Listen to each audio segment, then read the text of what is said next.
Alrighty.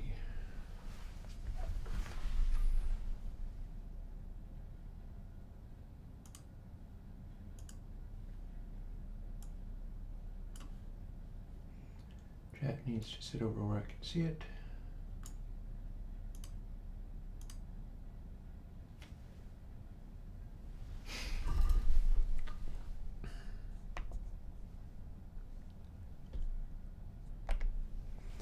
Hello. Should be live, one would hope. And it is another chill coding day where I'm going to get going, get busy doing something, and then bring you folks up to speed on what's going on in life and so on, to the extent that I can. So let's jump straight in to this being what I'm going to be working on. So I think maybe I'm going to just be constructing a whole batch of Slew editing things. And what I have in mind is a product that a plugin that I've got coming out. I guess it counts as a product. GoldenSlew. I think I overlooked something as far as designing it. So I'm going to dive a little deeper into that, because that is a fundamental part of what I'm hoping to do. And you can see on my desktop that I've got a bunch of things lined up. For instance, I am studying the albums and things.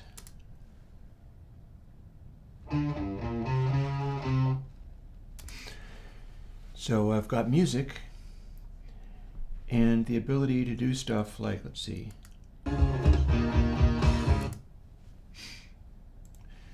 This is off of a Helios console.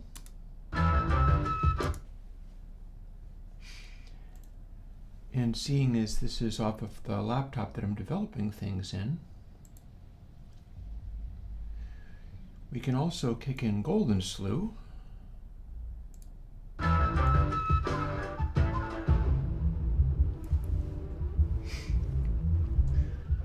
And if you remember, there was a time when I was coding this.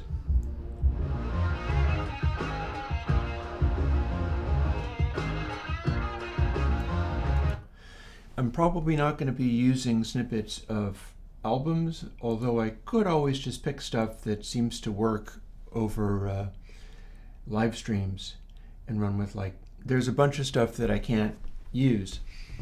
For instance, I don't think Led Zeppelin is particularly available for playing on streams. I'm pretty sure I've seen Jethro Tull, so I played a little bit of Aqualung. That's the only thing that was done out of Basing Street Studios, if my research was correct. And so that means that Aqualung is the one Helios track, and everything else was like Morgan Studios, which I think is a Kadak, and was also Tales from Topographic Oceans. At some point, I'm going to capture a bunch of stuff for that.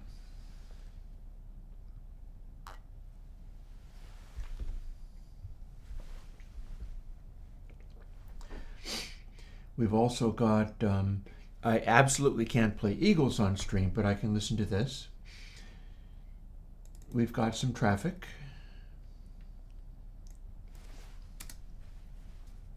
A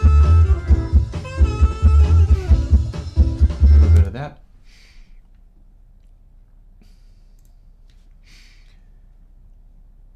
Or another one, which is also likely Helios, but this is an example of when folks started taking the knobs and twisting them to the limits.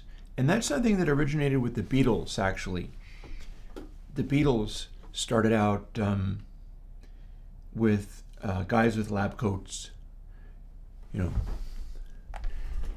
guys that were dressed like me, you know, looked very boring. I dressed like the scientist that my dad was, you know, but the Beatles started out with guys with lab coats and got in this young dude, Jeffrey Emmerich, who was more willing to run with their harebrained ideas, such as twisting the knobs as far as they would go and running channels into other channels and so on. And so he started doing more and more of that because the Beatles meant that the engineers could do anything they wanted because they were very popular. So let's see, what have we got here? This would be Low Spark High Old Boys.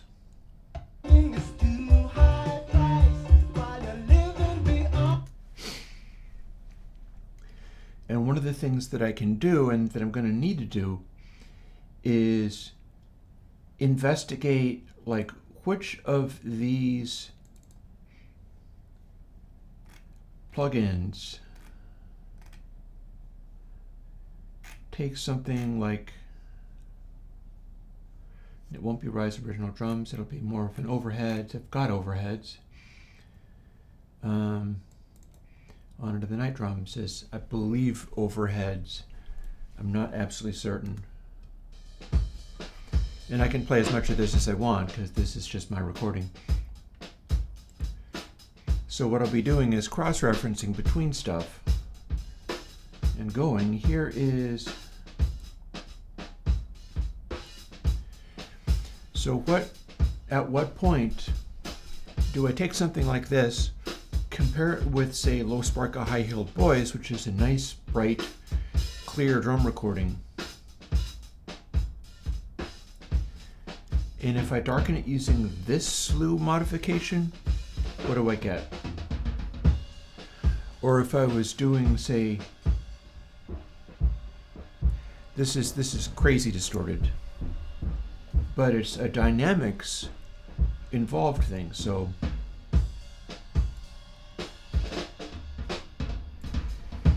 I can have a very clean, complete lack of slew clipping. And this out of GoldenSlew again. Or if we bring it into the middle so you don't really hear it so much, but it's still doing part of this. At what point does it sound like the record, for instance?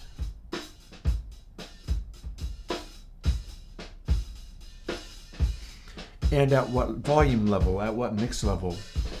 Because people mix at different levels, like Low Spark High Heeled Boys. It feels like there's a lot of headroom in there. They weren't hitting the bus very hard on Traffic's The Low Spark High Heeled Boys.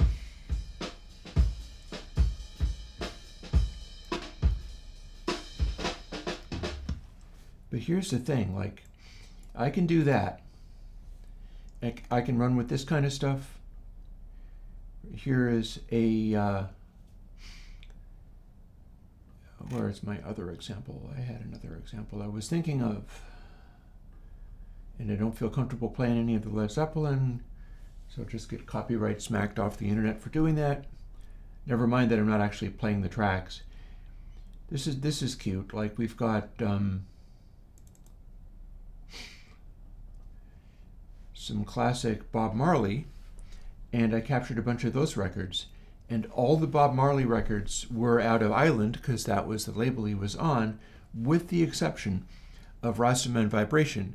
And that was a MCI console, because that was done in Criteria. And it sounds significantly different from all the other records.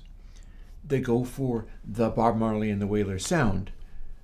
The band and he were that big of a star that it wasn't accidental. It wasn't like, oh, let's experiment with a different sound. No. They went for the sound. Here's So dry your tears, I say. Little No Woman No Cry. Yeah, no woman no cry. It's 3 o'clock Roadblock Rebel Music. And this is Helios. Whereas And down here, if you go for the MCI version, And you can see the albums that I've got. I can't play you any Back in Black, obviously. There are some of these folks, they will not let you hear it. Hey, Fukumas.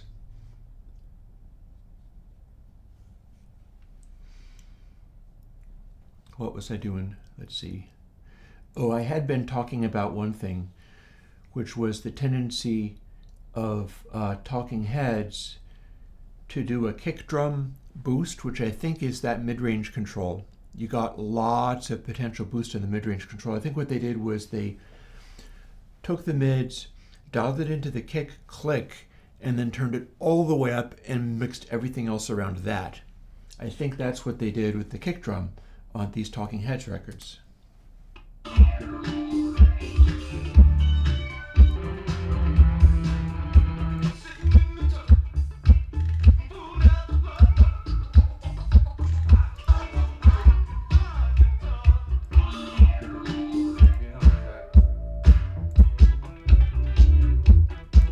That's a beautiful click.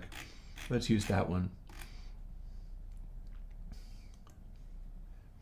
So if you did this, let's do one without voices.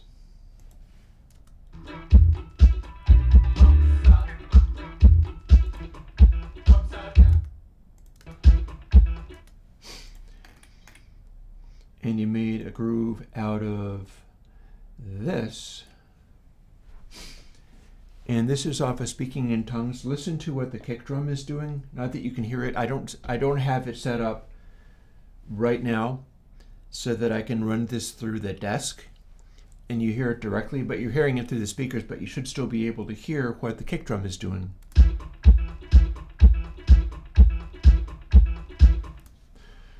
Or even tighten it up even more. Let's make it a weird time. So this isn't going to sound like the song anymore, but it's a mutated time with only one kick drum in it.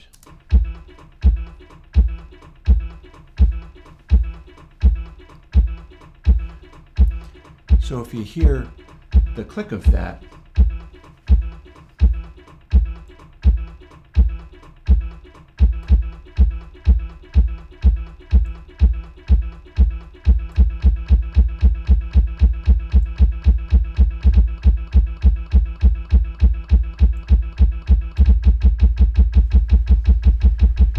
I think the mid-range click in here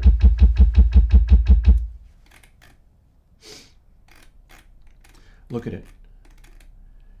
There's something else coming in a little bit early. I think this is the click. And I think that's coming off of the MCI desk. It's a really unusual little waveform in here. So if we edit this in so that we don't have this bit, but we do have this bit. Oh no, I lost it.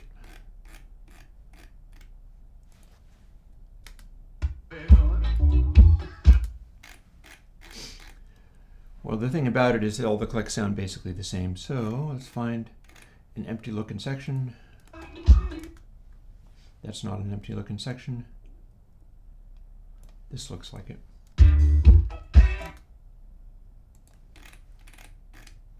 Because there's bass in here too. And start with this. That's the front of the click.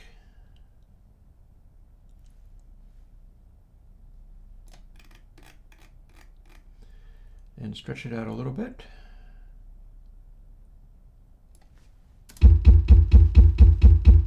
Again, here you go. That is a click attack, which I think is coming off of the MCI console's mid-range control, which is a peaking control that just adds, it doesn't cut. And yeah.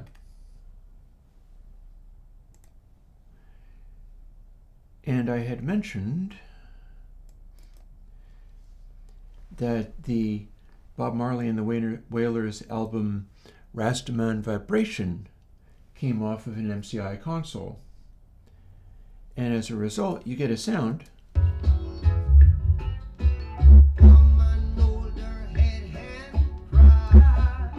Johnny was. This is a great one.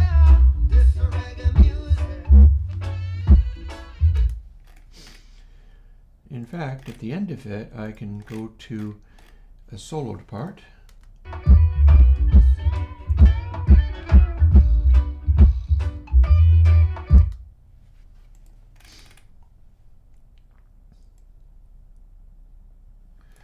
I probably can't get the groove of this too perfect, but if you just had the Wailers doing a groove for you...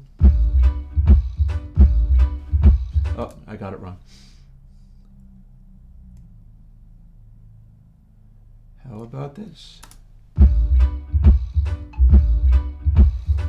Still not right, but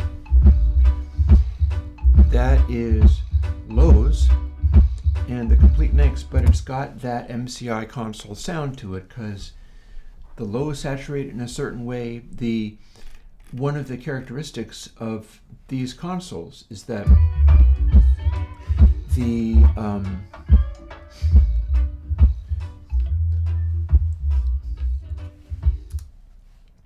that EQ goes post fader.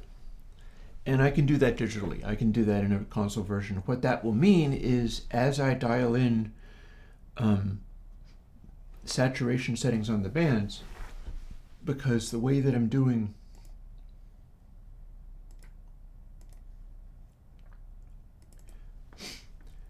my mixing stuff to go into the consoles,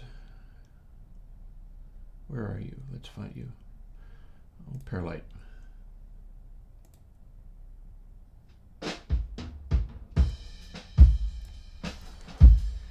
And dialing it in so that I can put on just a bunch of lows. And if you were doing your kick drum mic, you might have made the kick drum mic be this. And this is all using the pair filter for the internal bands. And my screen is, I think, flashing. Apologize for that. I can't do anything about it right now. And I'll be dialing that in so that it's more like the MCI or Helios or whatever, the desired amount of saturation, flat to increasingly saturated and distorted.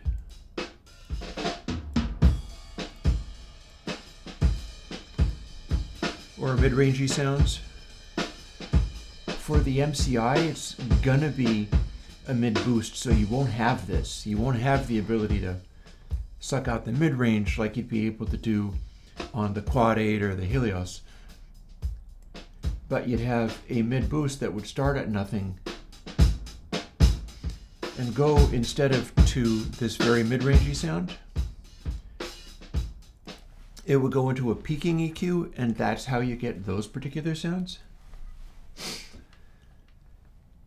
But my idea for today, and it's not going to be a long stream today, I want more tools for exploring all of this stuff. I'm not quite done with diving into what I'm doing, exploring all of this stuff. So we're going to leave this stuff alone. And that even includes the reverb things. Do I have my notes? I do. So I got a lot of notes here on the Bricasti stuff. And here are some of the things that I'm working out.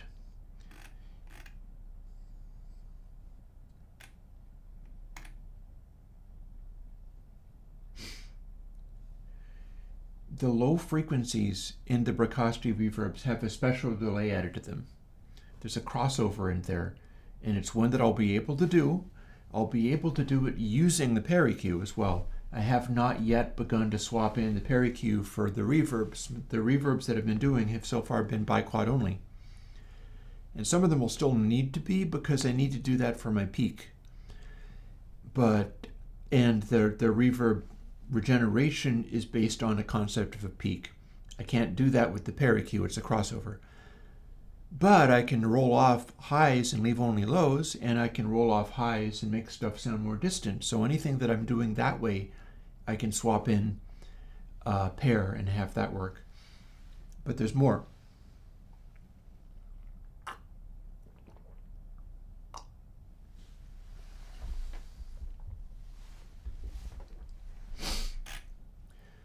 I'm not seeing it right here. So see how it keeps saying things like weak but very deep and delayed VLF? What that means is there's different settings on this low frequency dwell, and there are certain ones where it's chill, like Mechanics Hall. People really love Mechanics Hall. It's got a very sharp roll off, so that would be a place where I could use Pear to make it sound like that. You can make it so that there's no hats in there. And if I make this be, let's do a little AB with her Mechanics Hall. If I can find it, there it is. I've got my little recording for, I'm going to turn on the cooling fan. A little bit more background noise, but it'll keep this laptop happier. I did this. So you know what that sounds like, right? This is the same thing that I used for going after those Waves Abbey Road reverbs. Was I got an example of that with this stuff run into it. And it's everything from that, cutting out and coming back on again, a little bit of heavy rock, a little bit of dry drums in full left and full right, clean guitar, just a bunch of abstract noises that I can interpret, like a snare hit. And this is the Bricasti Mechanics Hall. People were really enthusiastic about that online. And so here's what Mechanics Hall actually sounds like all wet, which you never want people to hear.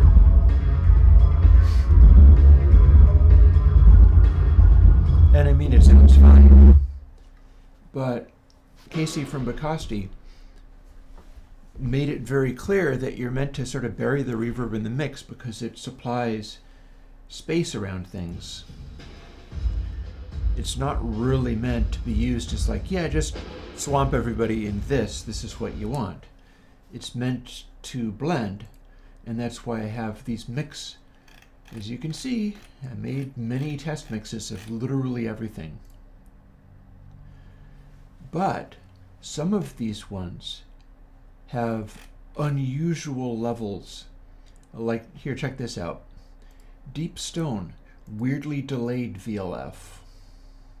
The delay on the VLF means it gets huge. This is what I'm going to be studying. Or like Car Park is ultra VLF delayed.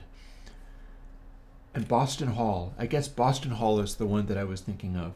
So it's either going to be Deep Stone or Boston Hall that I show as an example. And I can do this all day long because this is my music. Boston Hall mix. And I got to use something with super lows to hear it. What would be good here?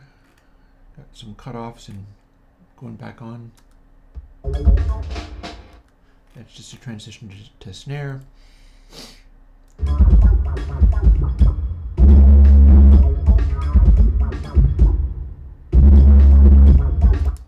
So that's mix. But then if you go with Boston Hall full wet, hello Ethera. You go to the same place.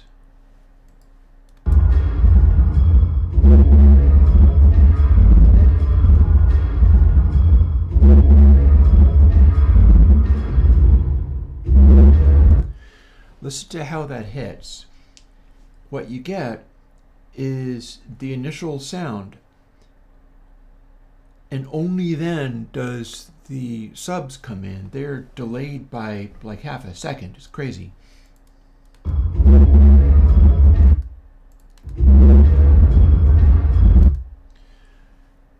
I might even have a better example than that.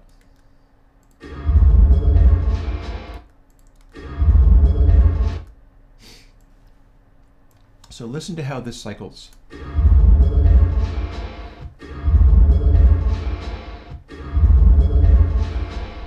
The subs just kind of shake under there. Whereas if you have something with barely any, yeah, so dark plate, tightly tied VLF, same thing.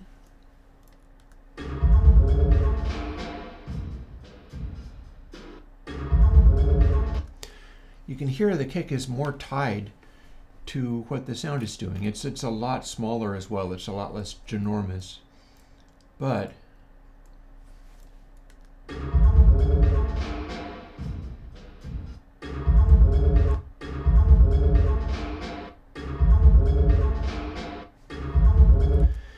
the kick is almost in time with everything, even though it's purely wet. Whereas if we go back to Boston Hall,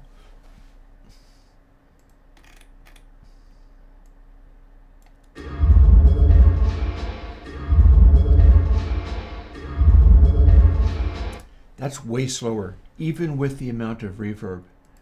And to cap it off, I think we've got examples. Like here's another one that I say is very deep and delayed VLF.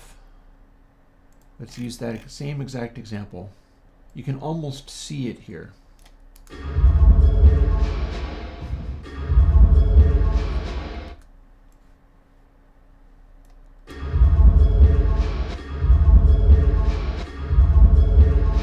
Feel how slow that comes in? Oh, Berliner. Cavernous, unintelligible, heavy, very delayed VLF thunders it up. A murky, smoky atmosphere with a sense of scale. It's a dramatic reverb. So let's hear what that does to that little excerpt that we had. This is studying sounds in order to make them do what you want. And look at what that looks like.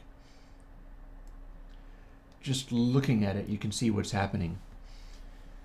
We've got some kind of high frequency. Only here does the bass hit. That's a lot. That's like a quarter of a second. Just about the bass. And you get this.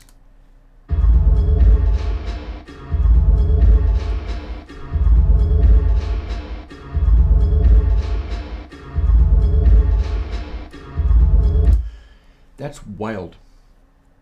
And not only that, that's what it's doing with the tiny rooms, which I'm going to have to do special coding in order to catch up with that stuff, because the tiny rooms, I don't have anything that'll really do that yet.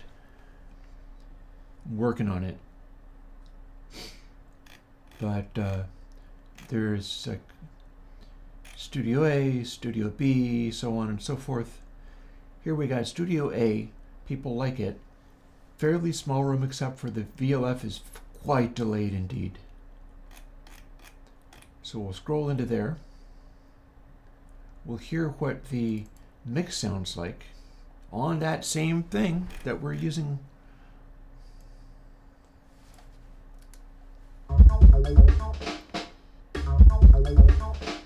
Sounds like dry, right?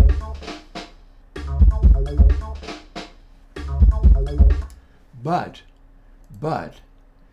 if we do this one that sounds like dry,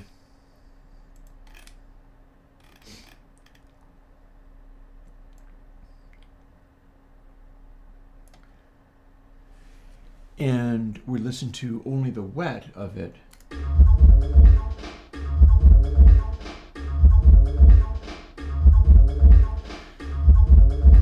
that low end is significantly delayed relative to everything else.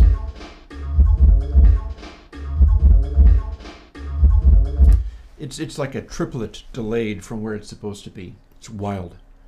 And that's the secret to the Bricasti room sounds, and having these tiny, tiny rooms actually sound good. Is the idea of using a room sound is you got to blur out the extreme lows and sit them in the space that the room is, rather than just presenting them immediately and directly. So yeah, there's a lot of room sounds are like low sounds are delayed, low sounds are delayed. Check out Waite's room. This is also a popular room. Same sound.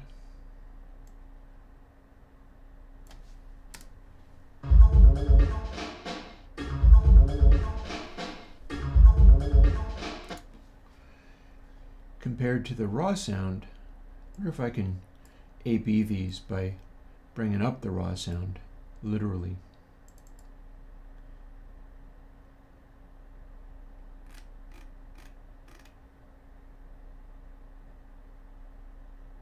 Did I move it to Bricasti Sounds? Do I have it in Abbey Road plates?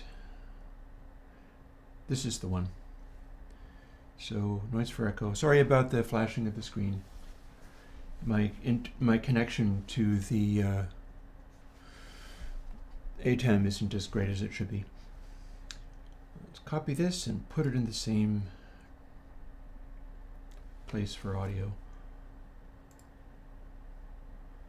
It's not going to be the sounds folder, it's going to be Bricasti Sounds folder.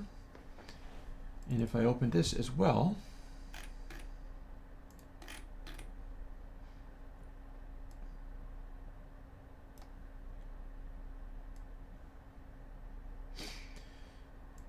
we can A/B this and that. In fact, I can also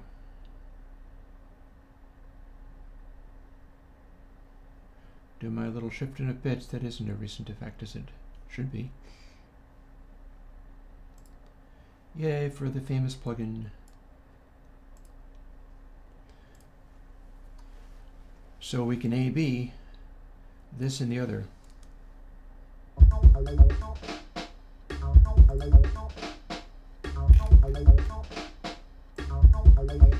So that's what it's supposed to sound like. And this is what the room sound is like.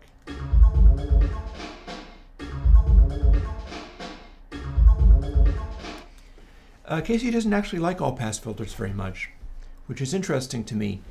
But that's one way of getting that sound. I wouldn't say it was impossible he was doing it. I just know that I've heard him talking about not liking them that much. It's possible he does that for the body of the sound. It depends upon which things get more blurred out, because that blurriness is definitely characteristic of all passes. But I do know that he tends to not like all passes, so hard to say. So our direct sound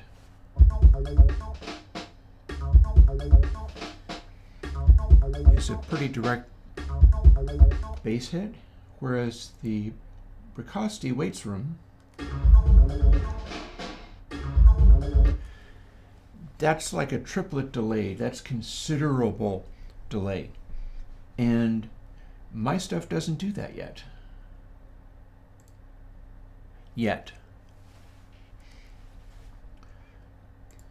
So there is much research to do, and all of my talking about the VLF delay, that's what's happening with this stuff. And in particular, it's going to help a lot with, like, let's continue to look at some of these. For instance, I've got scoring stage. Very airy and echoey, weak but very deep and delayed VLF. What does that mean? I'm describing it as extremely intelligible and big, like a dolly painting of the sounds. A surrealist dream of a soundstage. Well, this is the all wet to that.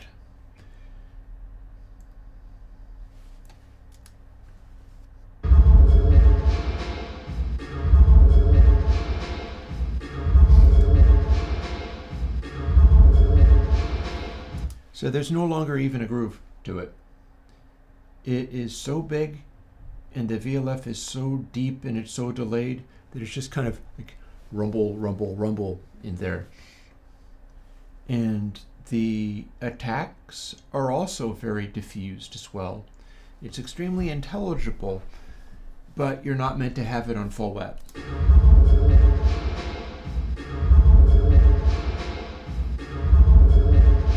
That's a big blur. What you're supposed to do is have dry in there, because it's not meant to be all by itself. And if you have dry in there, you get this.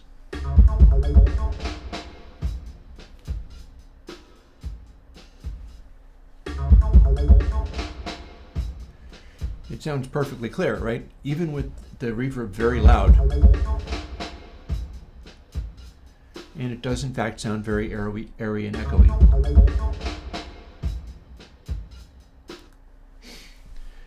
That's what scoring stage sounds like.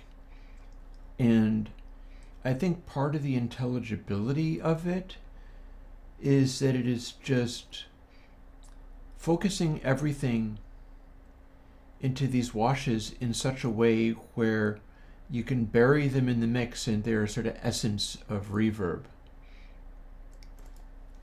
Again, we go to this. Switch that over. It's essence of reverb. There's like none of the dry being directly in there.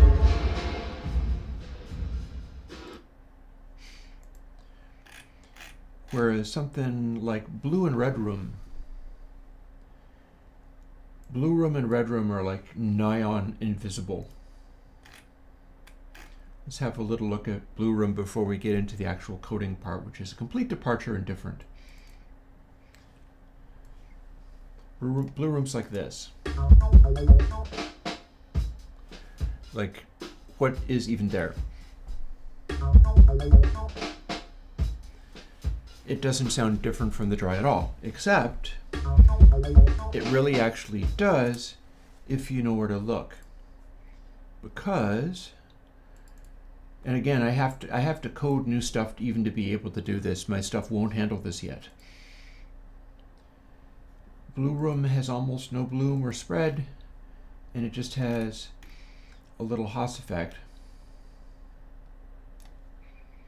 And so the full wet is very close to the dry echo, but not really.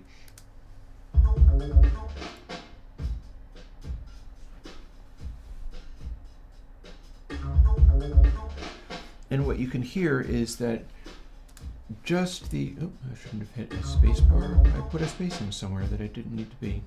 Let's just undo that. If we go straight into the, actually, let's go straight into the track and do a bigger chunk of it. Because you know what this sounds like, right? If you listen to the all wet, you can hear the rest of it sounds pretty darn normal, like hardly anything done to it. But the low feels like all passy and delayed. The subs just don't hit anymore. It's completely delayed out. And that's the secret of Blue Room. That's the secret of how, like, one of these can be amazing even though it sounds like it's completely invisible and not there. Is it goes from the lows being just direct inputs only and just ponk, it hits you immediately, to the lows being covered up by the dry part of the lows, but then they're stretched in this unusual way. This way.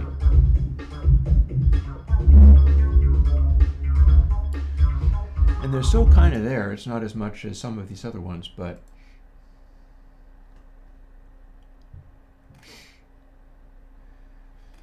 if you do something like Dark Plate has a very close VLF, it hits pretty hard. Same deal, Dark Plate.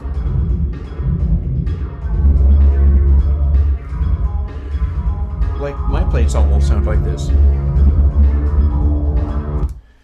Lows barely delayed at all. But something like Deep Stone, which is right next to it, it's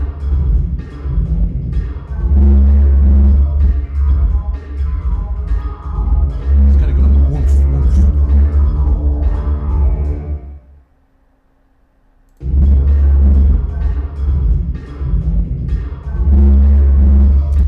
So you kind of design in the way that stuff morphs and melds the reverbed sound, and it gives you a lot more to work with than just this is the delayed sound, hear it being echoey.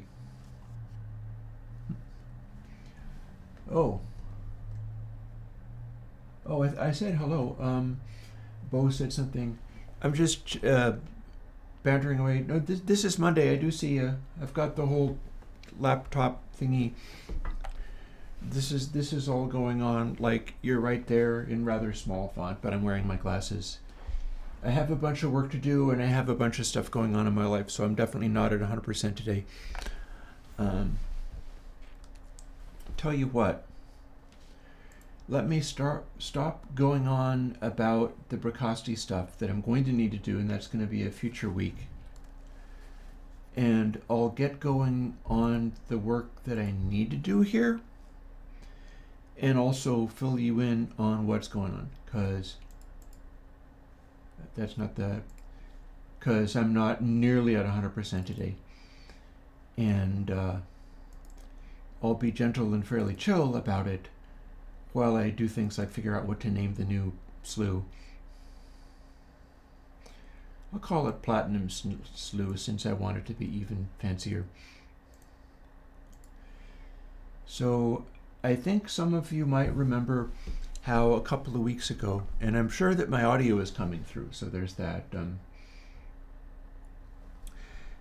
A couple of weeks ago, one of my recovery friends went out, relapsed, and she wasn't my closest of friends, but was somebody that I've known for years.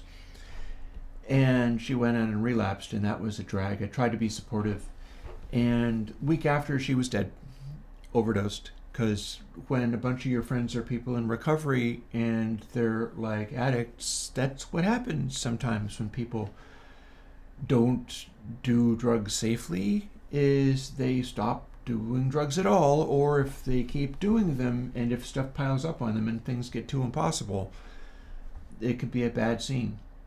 So within the last couple of weeks, I have had a friend who I see every week die, and that rots.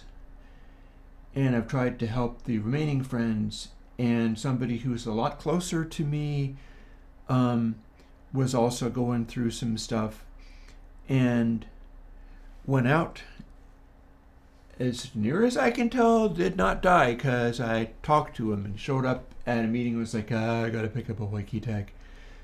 And so I think everybody freaked out and are rallying around. I am not nearly as much a rallying around guy. I'm a recluse.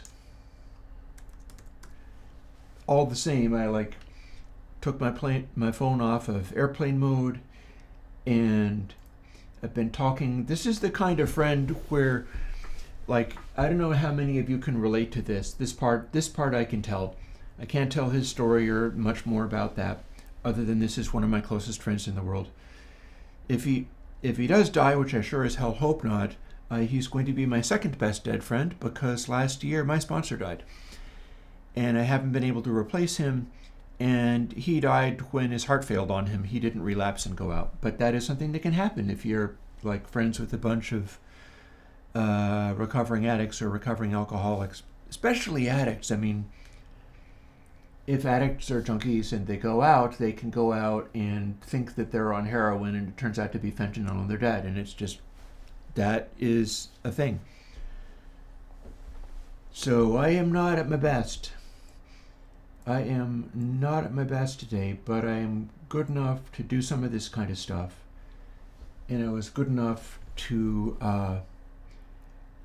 if some of this week is spent dropping everything and running my friend to some meetings or whatever, because he wants to go back to the meetings, but he's worried that people are going to think he's a piece of shit.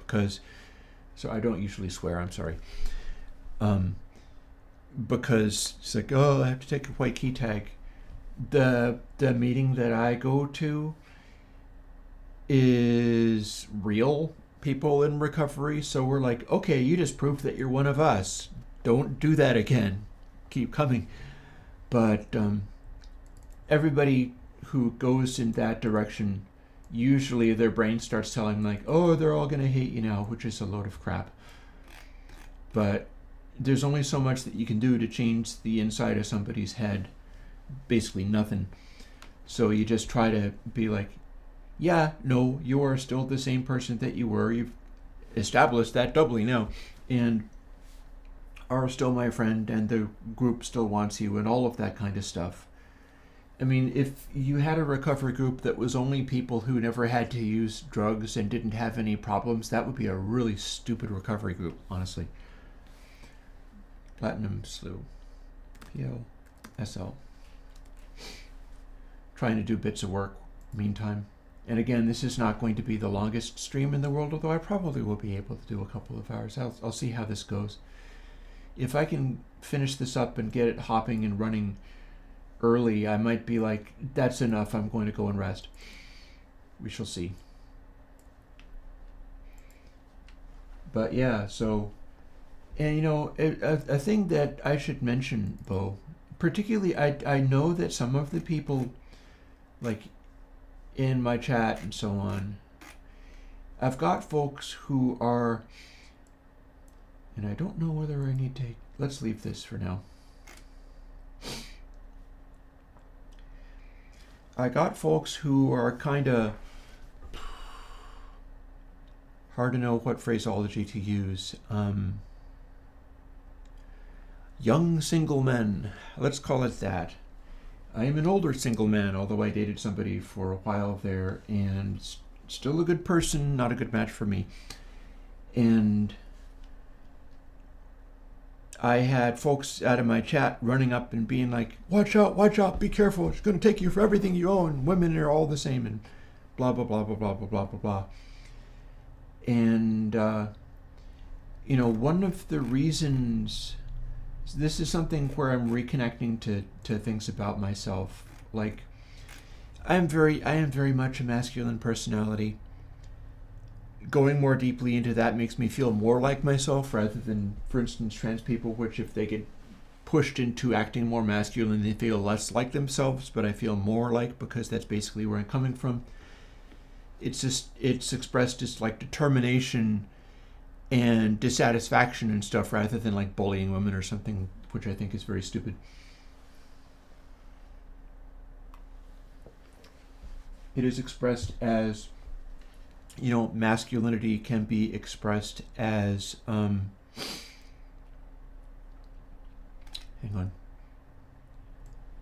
Masculinity can be expressed as word. I'm thinking of a word. 2 points if you think of the word before I do. Disagreeableness. Now, if you know anything about me and how I relate to the rest of the world of audio software programming, you know that I am a disagreeable mofo. I am intensely disagreeable, but it's not because I'm mad at people or want to get revenge on them or I'm trying to show how wrong they are. But that's part of how I express my masculinity, or how it gets expressed through me. And it gets expressed as, I'm going to code the way I damned well please, whether people like it or not. That is a masculine way. I'm not learning from those around me in like any sense. Instead, I'm like, no, I don't care. I'm making up my own way of doing the thing. I don't even really care if it's wrong. If somebody has a better way of doing things, sorry, I'm going to keep doing it the way that I want. Maybe I'll stumble across something. Turns out I totally have. I've got stuff in the works that's working out really well. I should be able to share it. There should be plenty of people who don't have to be incredibly disagreeable who can benefit from the work that I've done. But this is also what helps me at times like this. At times when, like, you know, my best friend in the world, who is a drug addict, as I am a drug addict, has gone out, and I hope he makes it. You know, I have the power to be there for this dude and not think anything differently of him, because frankly, this is the same dude. That is the territory for being an addict who has to go to meetings and all that kind of stuff. That's you. If you're not maintaining what we tend to call a spiritual condition and doing the work that we have to do in order to stay healthy, like a diabetic taking insulin or watching their diet, then that is what waits. You know, alcoholics go back in alcohol. Drug addicts go back on drugs. I'd probably pickle myself in marijuana and psychedelics and just go Sid Barrett and no longer make any sense to anybody. I don't want to do that.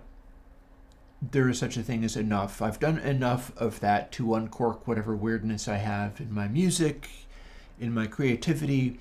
It's been 30 years since I got completely high on things. And, you know, I get high on life. Well, I get satisfaction from stuff. And so, Bo, when you say I feel for you, I hope you get to feel better soon.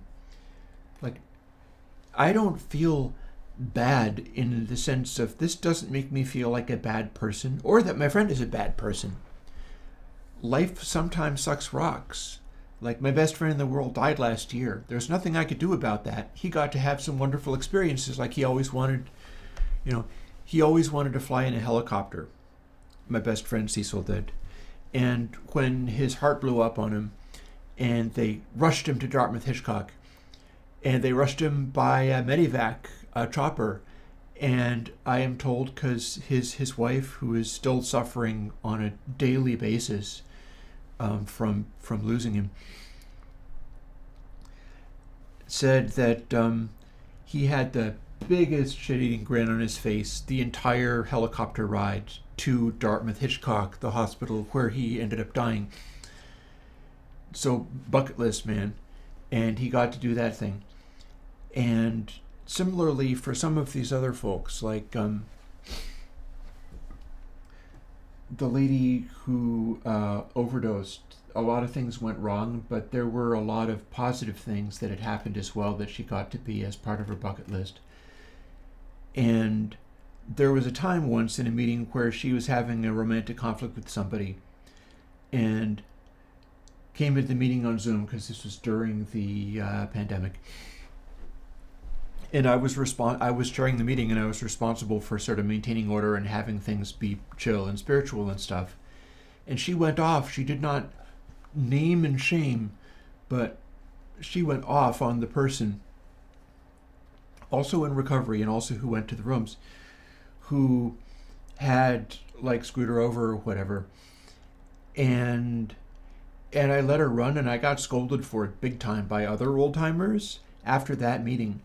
And now I'm completely happy that I let her run that time, because people were able to talk to her after. But if that was something that she needed and she was going to run out and use, then she would have missed out on like 5 solid years of being in people's lives, being there for her kids, and giving them a little bit more of a running start before her addiction took her out.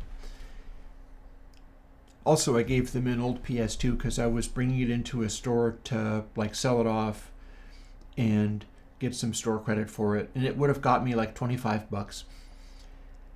And she was at the meeting and talking about her kid was back in her household but had nothing to do, and I was like, you don't say. And so I gave them this old game console. And dude, when you're able to do stuff like that and then tragedy happens, it's not the bad feeling that you have is not that you didn't ever do anything, right? So, and that's why I'm doing all of this coding and stuff now. And I'll do my level best to spend the last hour trying to figure out what I'm thinking about this. But all this other stuff is on my mind a lot, obviously. And it really matters to like dig in and try to do this stuff. Try to figure out what you're doing with your life. Whether it's on a level of like, oh, here's somebody whose kid just moved in and they have nothing to do and they have no resources and they have nothing.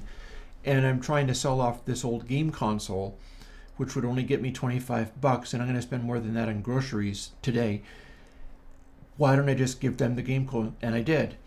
Or doing my work with the Airwindows thing, which is going to be on GitHub and which everybody can draw on and build. And when I spend my time doing that, whatever else happens, I'm not going to be particularly sad as a rule, because there was purpose. There was something worth doing in there. So I appreciate the wish of hoping that I feel better.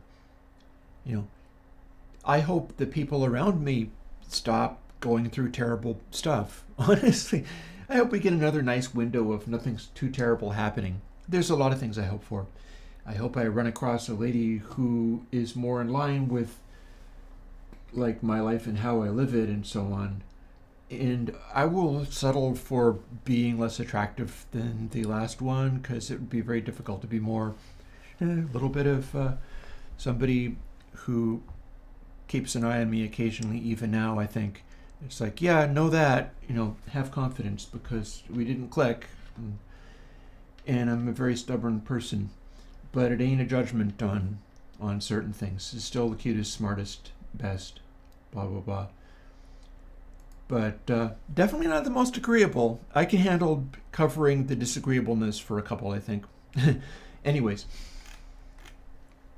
the plugin, because I do need to do that. This is something I want to do today. I showed you a little bit about what GoldenSlew did, and I haven't put that out yet, but I'm going to. What I want to do with PlatinumSlew is I overlooked that I wanted to incorporate some of what acceleration does. Acceleration takes the previous sample and also takes the sample before that one.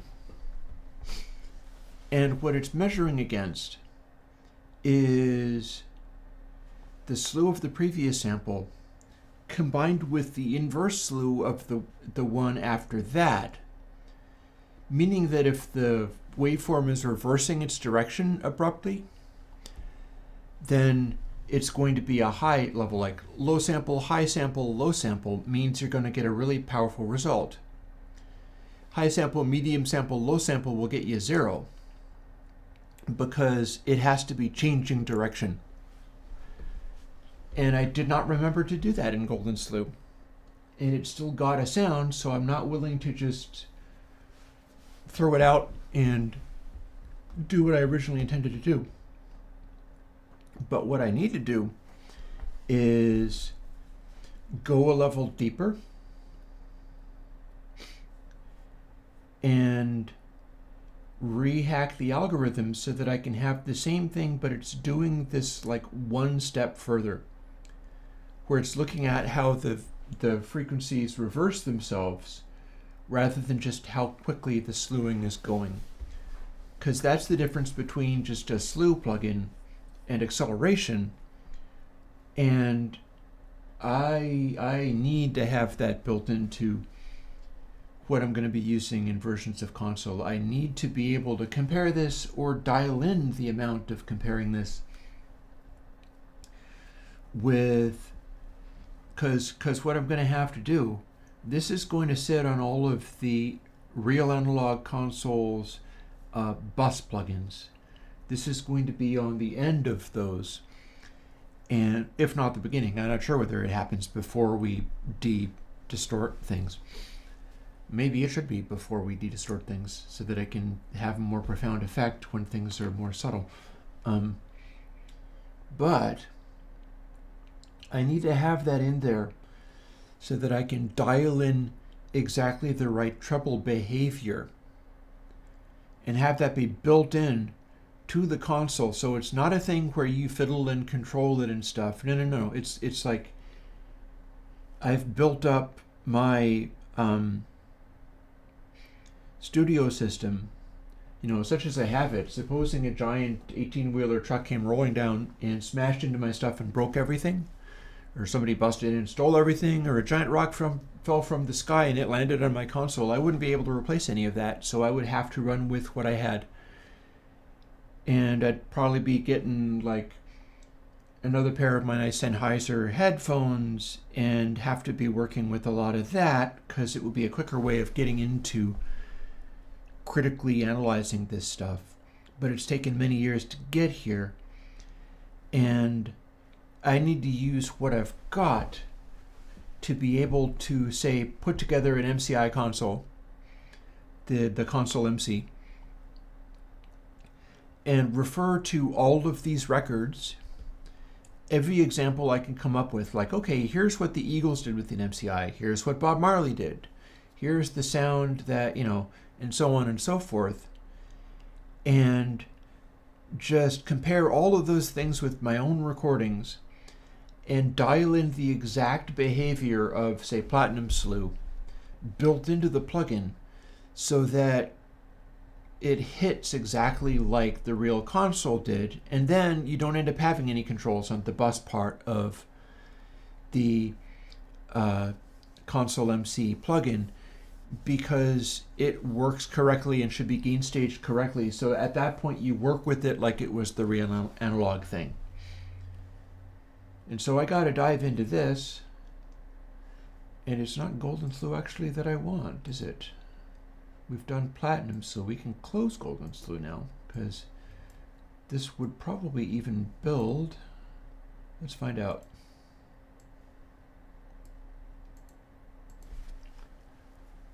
Let's build it.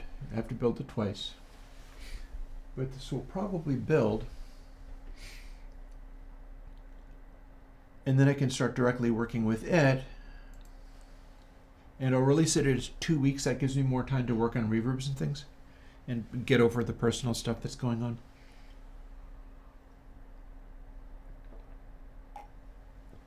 Yeah, and if any of you are struggling with drugs, yeah, talk to me. I know about that kind of stuff. Talk to me about it. You don't have to. That's not a way that you have to go and die.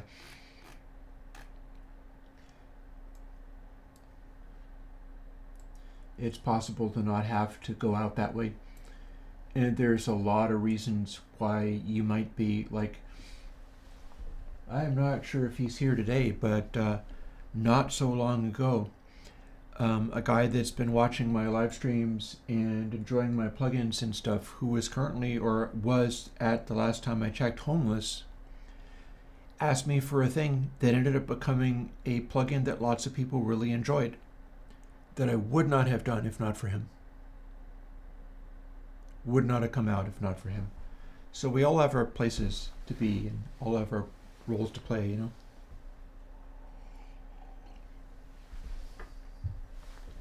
A little more coffee there. See, this is, it shows you how much I am still an addict, is that I'm really attached to my coffee. Kind of keeping it green that way. And I'm currently, because another thing that I even go to meetings around and I'm trying to learn around is that all of that stuff is driven by, firstly, that man-like disagreeableness and dissatisfaction. Nothing's ever good enough, but that's also family-based. And that's something where you don't have to die that way necessarily either. If you're growing up in, I was in another kind of meeting just the other night where we were talking about or reading stuff about teenagers that could go to groups where the adult children of addicts and adult children of abuse and so on could go. And it is in fact possible to deal with coming from a family where you're driven because you were never okay and you're never enough, and that's just the rules of the family. Everybody kind of soaks them up and shakes them off as best they can if they're motivated to do that. If somebody else was being the scapegoat and then you were okay as long as attention was directed on the other family member who was being the scapegoat, then you probably have no real motivation to want to dig into them actually being okay, because then what would happen to you, right? And there's a lot that goes on with people, with human beings. But there are ways of getting past the darkness of some of these things.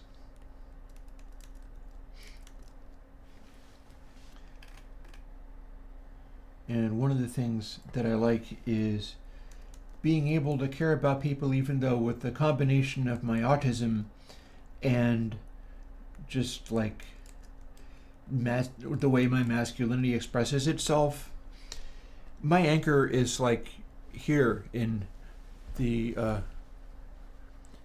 code and stuff. It's the isolation, the solitude, the stuff that I put my work into. And that is a weakness and a strength, because I don't have the capacity to really thrive that much on, I don't know, feminine pursuits and, you know, love and affection and being in contact with all of the people in your world who loves you. I'm like, no, piss off. I'm going and being in my cave for a while. I have work to do. I can be very disagreeable in that way. And this is something that I am increasingly comfortable with. And that's also part, I have to learn how to manage myself as a human on the back of that. Let's quickly build this and make sure that it still works. I added all of these new things to the to this, meaning that this ended up becoming a larger number and automatically worked without me having to change anything. So that's pretty cool.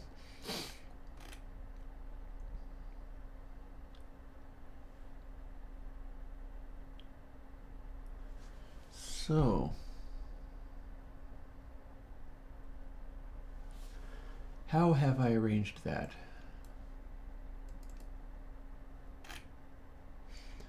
We've still got pre-sample.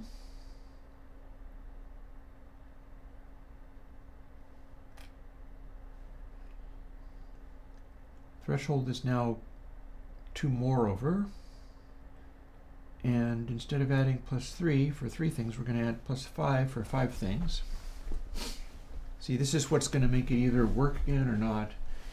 I can do this and then I can test it out and find out whether my calculations are correct.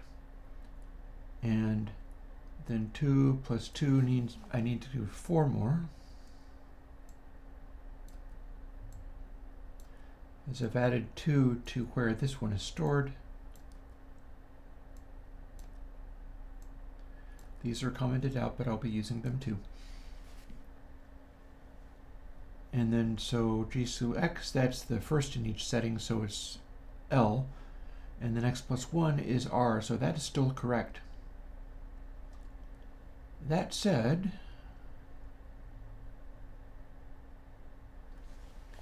I need to get another one.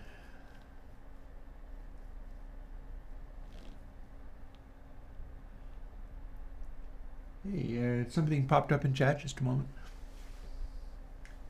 Hello Chris, I normally use one sub bus for guitar double track and another sub for drums.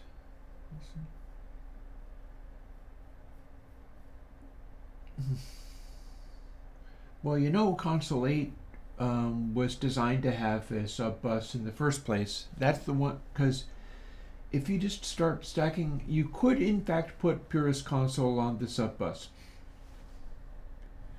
And that would not do anything for smoothing aliasing. If you just were stacking up other versions of Console, you would wind up losing highs. The reason that I did Console 8 that is meant to include a sub bus at all times is so that it could have filtering built into it. And again, it's biquad filtering. Filtering built into it where all the places the filtering happened added up to a flat response. That's something where I probably continue to need to use biquads for, because I can just do them that accurately. It's not like pair where it's going to be a cool sounding but loosey-goosey kind of filter behavior. If you want accurate flat response and so on, then the stacking of the biquads, this is what I would be doing for that. So if you need to do submixes as part of the thing, you do submixes for everything and try using Console 8 for that. And if you were okay with the roll-offs, especially if you're running at a high sample rate, you could try Console 0 for all of that. It would be interesting. I mean, nothing's stopping you. You can try anything. It's just a question of whether it's going to work. So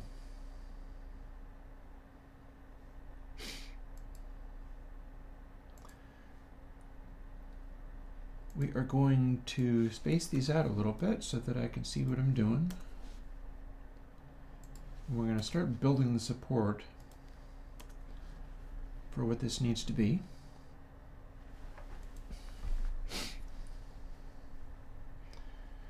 So prefsamp L1 is GSlew X.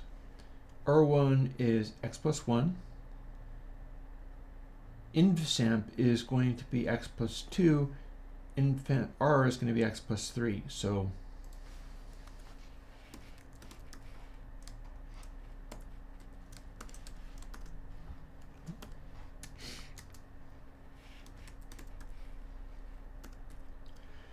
and the last time I had a lot of trouble with this because I didn't know to build the output into the input of it, but this ought to work for that. I'm not sure what is going to happen, honestly, but it'll be fun to find out.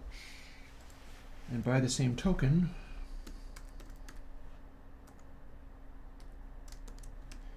and then x plus 4 is, of course, threshold.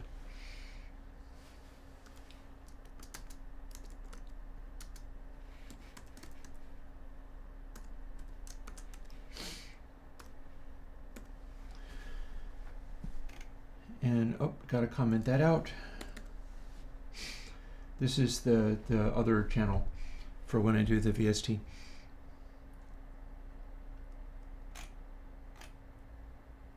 And yep, all that looks like it'll still work. And let's find out.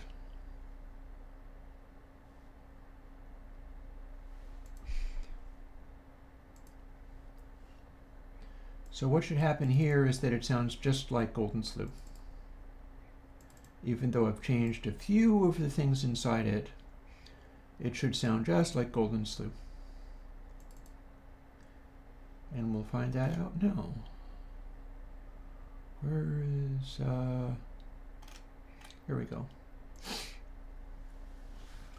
We'll do the rise drums. Those are drums mic'd from in front of the kit. They're mic'd from so much in front of the kit that they can pick up the kick drum directly, although I'm experimenting with some other things as well.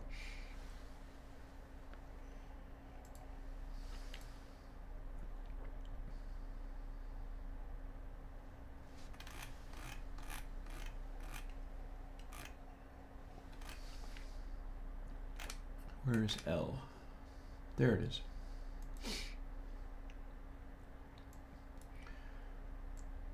And here we go.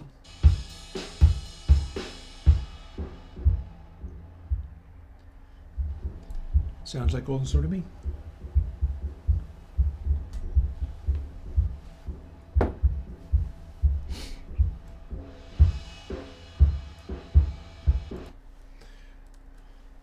So the next thing is build in something where I can kind of dial it in, because I'm shooting for something else.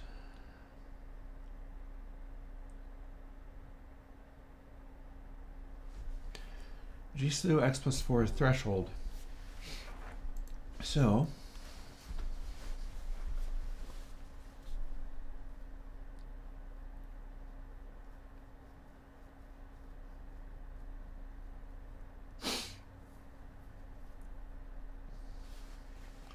let's define a variable and run with that.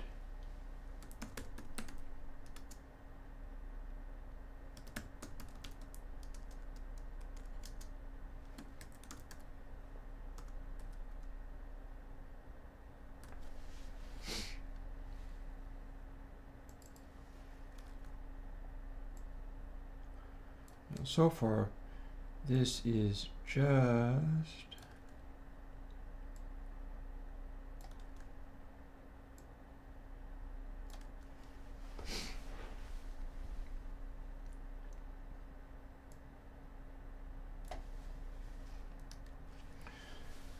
so that's going to be the same. Oh yeah, well here's the thing is it's probably not going to have submixes.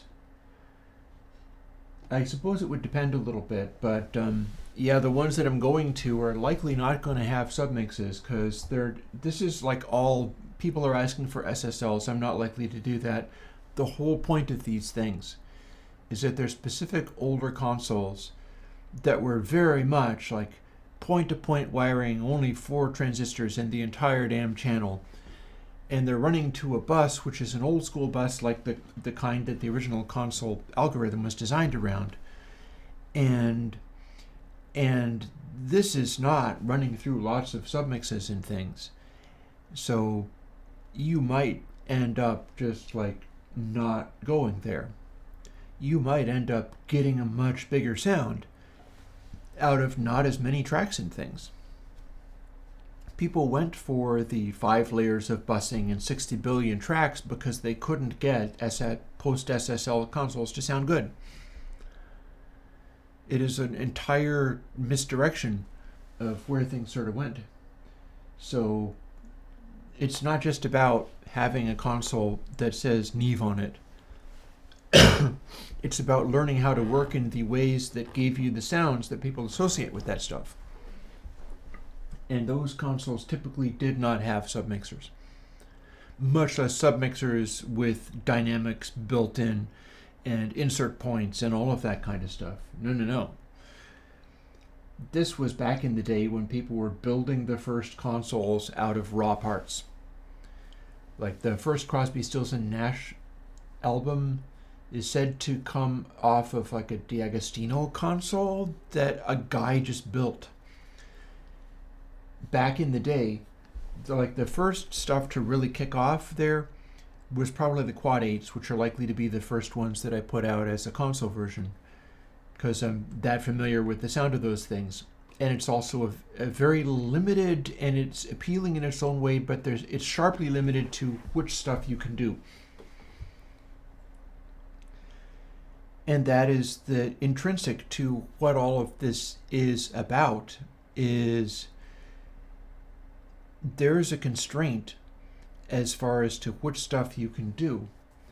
And so you might very well consider not mixing in the post-SSL, like post-90s, post-2000s styly way of doing it. People are asking me for, like, please make a DAW. Well, I use Reaper. I don't necessarily have to make a DAW. I use the DAW the way that I would use it. And then you've got my DAW. It's anyway. I'm still trying to solve this. So what I've got here is going to be exactly the same. Oh no, wait. That's actually not right, is it? I made a mistake, but I can fix it. Because this needs to still be incrementing. I can't just put combined in there. This is for referring stuff to input sample, but we use this and update this. So if I was to incorporate GSlew X+2, how would that go about? I want to get a piece of paper and sketch this out, but I think maybe I'll talk it out. So bear with me. Bear with me while I talk and don't necessarily make a lot of sense. My coffee's gone. I'm not going to make any more. What we're trying to do is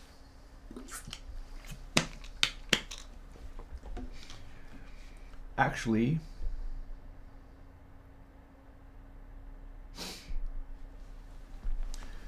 what we want is if input sample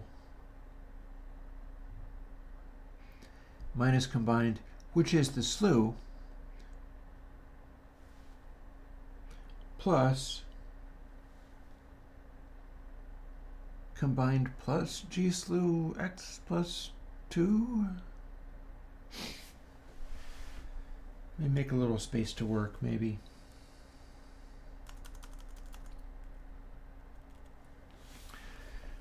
So slew is input sample minus combined, or I can just go back to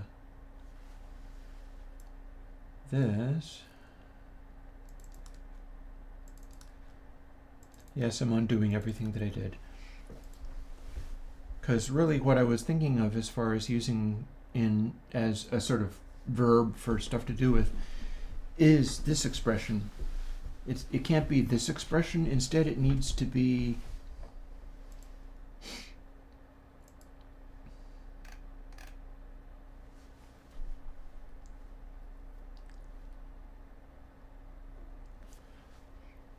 so let me copy that out.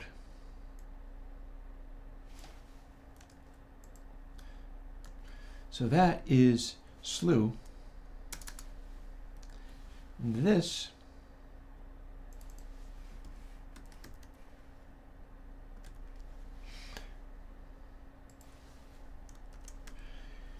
is the slew of the previous one. So like if we're starting at a high sample value and going down, then it well, let's imagine we're starting at a low sample value and going up. So each step of the way it's bigger. So input sample minus the previous one is going to be bigger. Say each step of the way we're going up by 1, right? So input sample minus GSlew X, it's going to be 1. We have a 1 positive slew. If that is more than we can handle, which is how the comparison thing works, we clamp it and we clip it so it's only going up yay far rather than the full 1.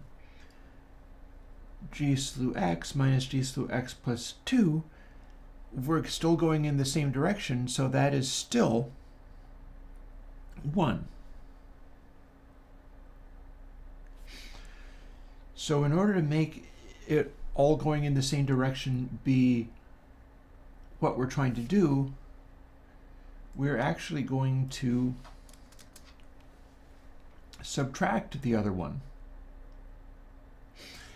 That way, if we're going up steadily, it's going to stay, those are going to be the same, and it's going to amount to 0. It's going to amount to no slew to be clamped.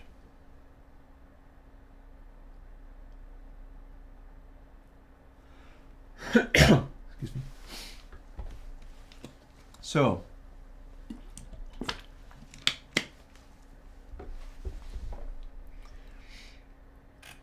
and then another thing that we can do, I might be able to simplify all of this going forward, but I wanted to also have something else.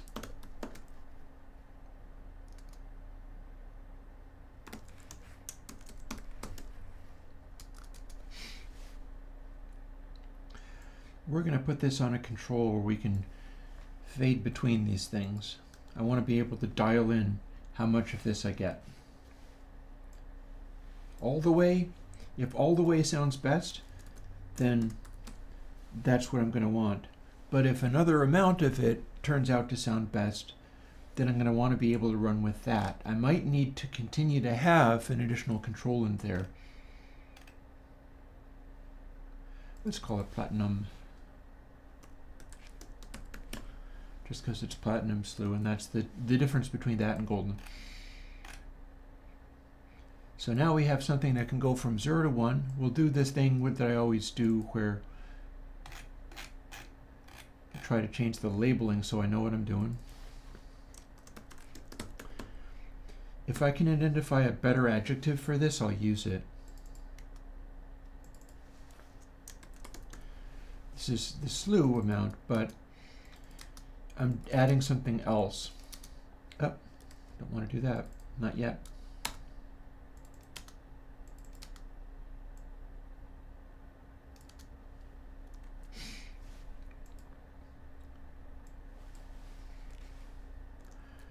A slew of 1 means no sound comes out, so I don't want that.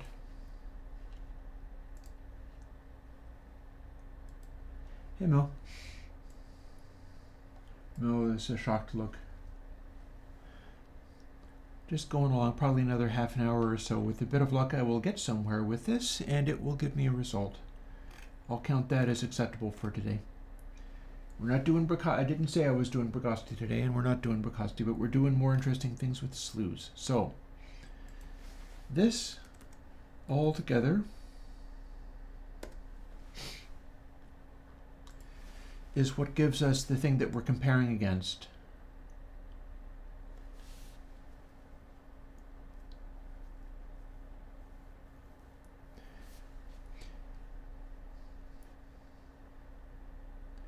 Now, what makes this interesting is we're comparing these two things as something to, like, so if this is larger than GSlew, then the input sample equals GSlew plus that. But this is a more complicated algorithm, not really an algorithm. I'm making this sound fancier than it is. I'm sure there are plenty of people who are smart enough that this is not mysterious to them. You know, but one of my friends died a couple of weeks ago, and another one is in danger, and I'm distracted, and I'm doing the best that I can with what I've got today. And part of what I get out of all of this is that I have this stuff regardless of whatever else happens in my life. So we probably don't need double combined.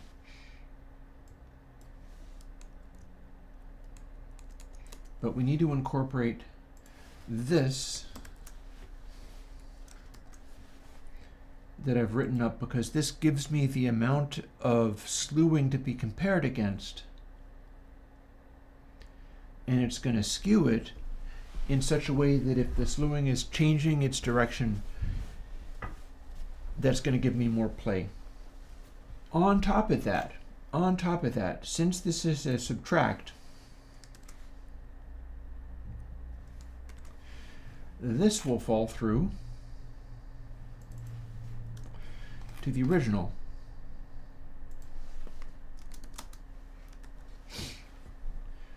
So if we make this entire code work with this rather than just this smaller chunk, then I'll have something.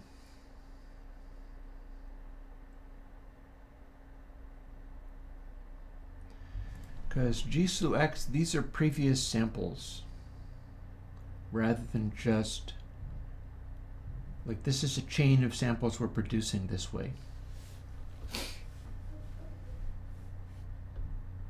Nobody ever makes paid plugins with me. You can do like the fellow who, I can't remember any names, don't mind me. The guy that suggested a plugin, like talk openly. If I don't make a plugin as a basis of you talking openly about this stuff, maybe somebody else will. There's a bunch of smart people in my chat, in my community. That's what open source is all about. So we need to swap this entire chunk of everything. Let's enclose in even more parentheses. I always like doubling up on that stuff just to make it really explicit what this is all about.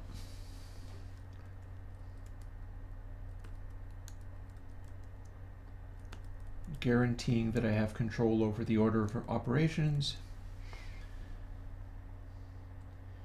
And this goes here.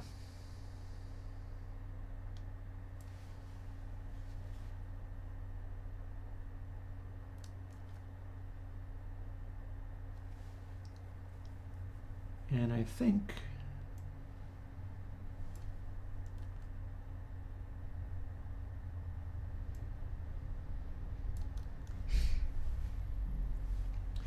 I have now included that, so it is now testing for the correct value, including the platinum skewing factor, where I'm bringing more or less of that in.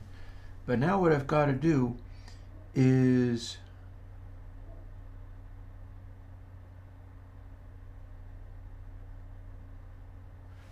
firstly undo that so that I can have a peak and be sure that I've got, yep, the whole thing is negative and it's plus or minus the threshold amount. So we got to figure this out. First redo that, then redo this, and now we've got to take that, this thing that we're comparing against, and we're looking to see that if that is more or less than the ultimate clipping amount here. If it is more or less than the ultimate clipping amount, then we have to go by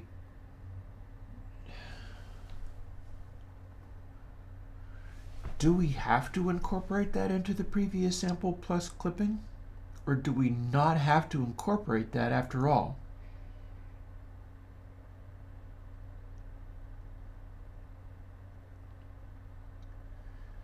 Because we're comparing from what our complicated factor is here, but then we're assigning a new input sample, so it's no longer part of the calculation, right? This minus GSlew X, and then we're comparing it all, and we add all that extra stuff to it, and we're figuring out where it needs to go from there as a factor of where the previous sample was and how far it can go from that point.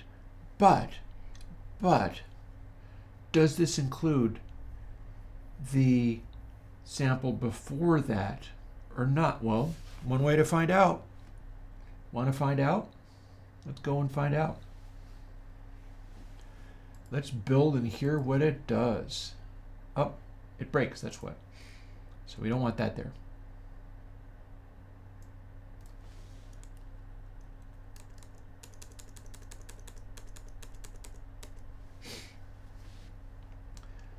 Now let's see whether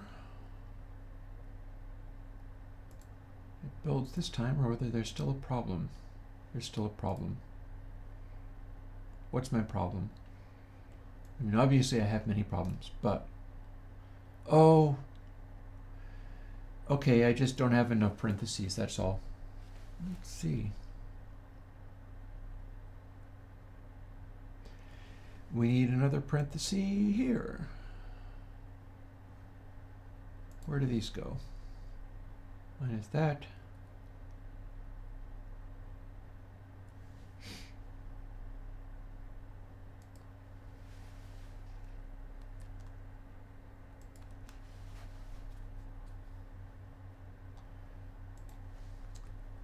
So that does seem to contain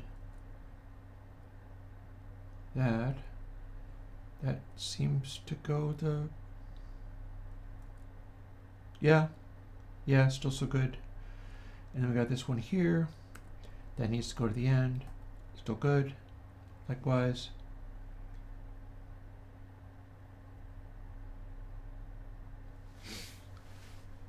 But my minus is in the wrong position here. At least I think my minus is going to be in the wrong position here. Let's go and see what happened, right? I just made this. I don't know whether I'm done. Maybe we can just apply it just like this. I don't know. We're going to find out. I feel like maybe that's not going to be enough. If we start getting a really gritty, nasty high frequency going on, then that means I got it wrong.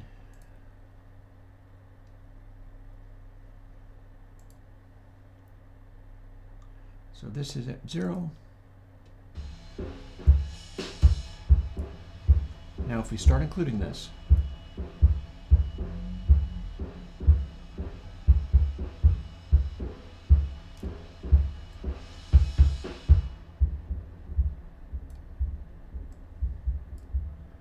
okay, I'm not hearing any change at all, so that's not great.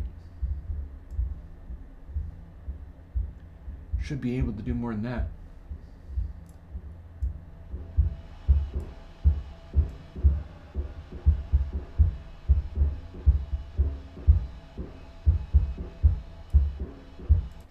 Yeah, this is all fine and it doesn't sound bad or anything, but I'm getting no traction out of the new code. It's not doing anything else. So,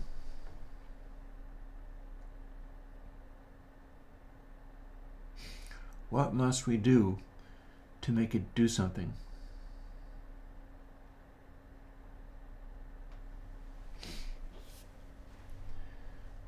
So what we had before is represented in here.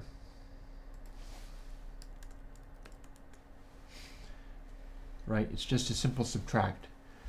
Now I've added this stuff, so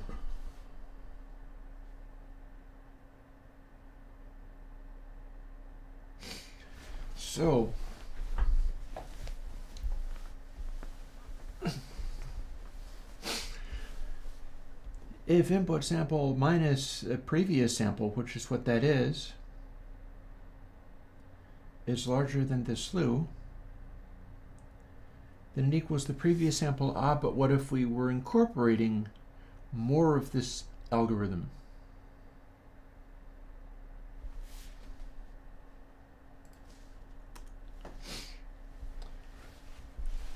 So if we were incorporating more of this algorithm, what would it be?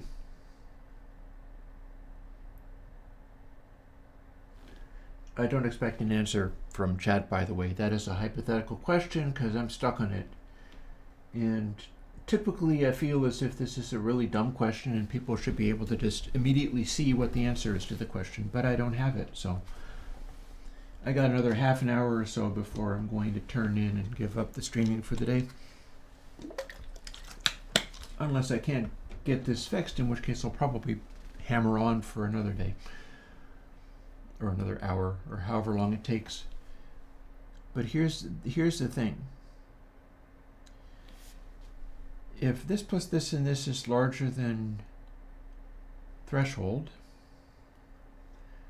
then it's previous plus threshold. But if we're incorporating the one before that, then we should incorporate the one before that here too.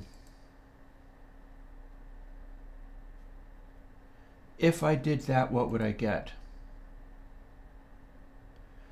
What if rather than having just input sample minus G slew X, like let's look down here instead. If input sample minus this is larger than that, then input sample equals this plus that.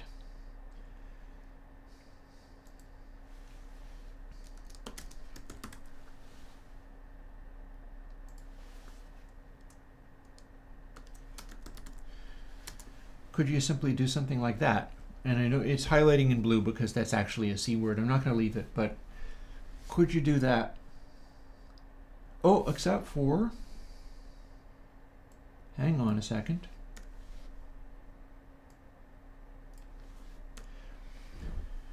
So if that minus that is larger than, could you have the output be that minus that plus the threshold?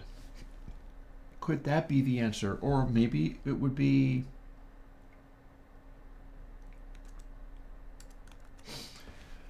a positive inclusion of the thing. Nothing to it but to try it, I guess. I mean, I'm doing the thing, I'm incorporating the thing. I have the thing included to where this platinum word that I've defined, which is a parameter, that's part of my controls. I'm including it in the controls. It's just that when I include it into the controls, I ain't doing anything. So let's see what happens when we do something with it.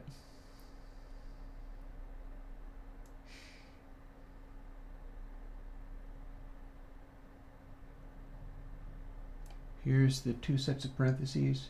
Hey, nonprofit.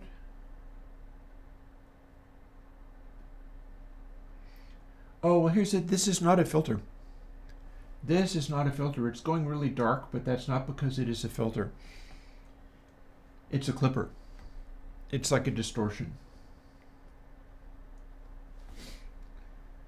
And I've already got something that does the distortion, which is GoldenSlew, which you'll have soon enough. I want to see where further I can take this beyond that. So see, this is this minus this, including that. So if I was to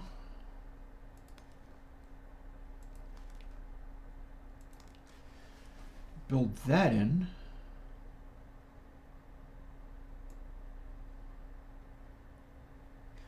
and then build that in, then this is still going to scale up or down depending upon how I have the control setting.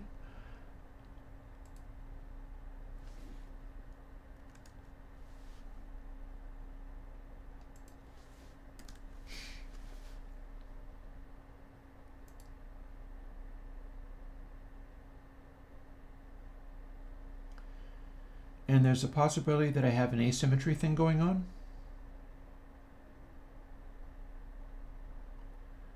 But I don't know. We have to try it. We have to try it and see what happens. If I start getting really weird, crazy results, I run test tones into it and look at what it's doing. Because there are certain things that can happen where I can guess, oh, I need to flip the sign of that bit in order to make it do the thing that I want. Like if all of a sudden it's crossing zero, going negative, and then everything is wrong, then I know that piece of the code is the part that's gone wrong. So back into the fray. we've just added more to this than it had. What do we get? This is not filtering, this is clipping.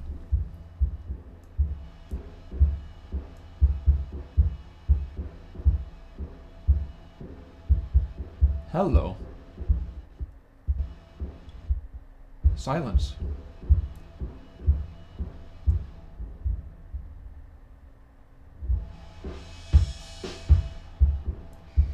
Very interesting. I'm going to want to have a look at whether or not it is doing, like, I'm almost sure it must be doing the right thing here. Thing is, I get to this point where it cancels out. Okay, let's just risk my subwoofers a little bit and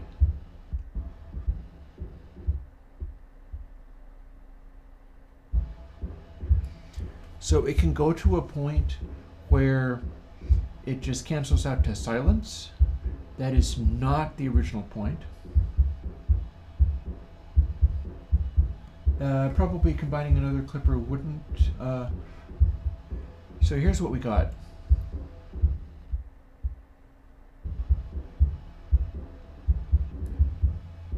Interestingly, that seems as if the point is a 0.5, and that's interesting.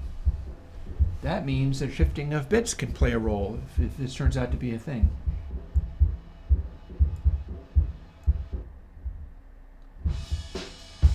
Like here's our full on.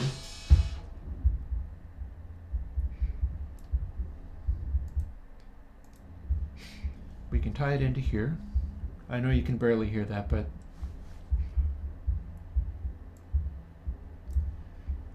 and then as we take this to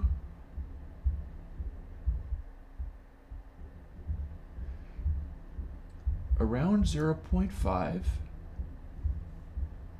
we're starting to get, so I have many questions. Here's one. Let's split this up into two pieces, because I can do the comparison, right? But when I start applying it, it breaks. This is a feedback of multiple things feeding into each other. So it can go to where if you can no longer make the thing have an effect, then the full range of the control is not useful. So it's not really optimized. So instead, we're gonna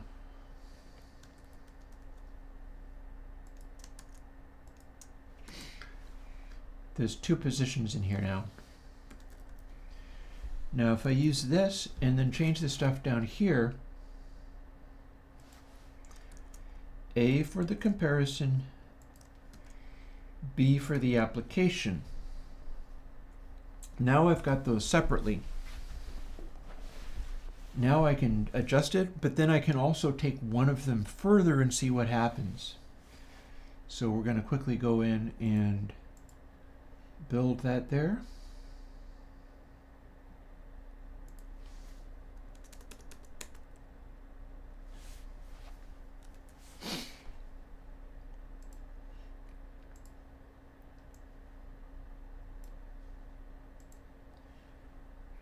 And doing this, I can guarantee that I can have it not just fail to make a noise.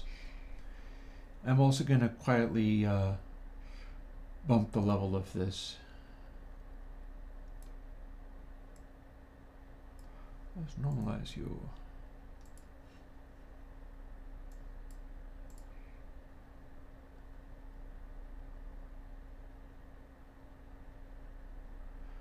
Oh, is it going to load the entire file before it lets me normalize anything? Probably. Yep. So, louder. So we'll be able to hear what the thing is doing a little better. So,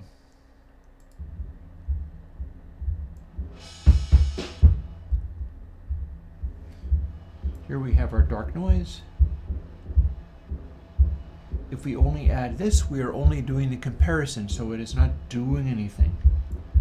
If we crank it out, then we start introducing this, which is the result. This is how we apply it to our end result.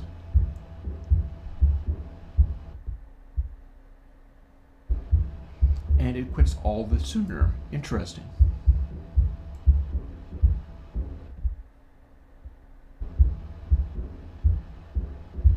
At 331.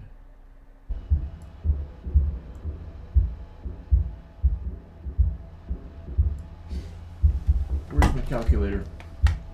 Where's my calculator? I have suspicions of what's happening here.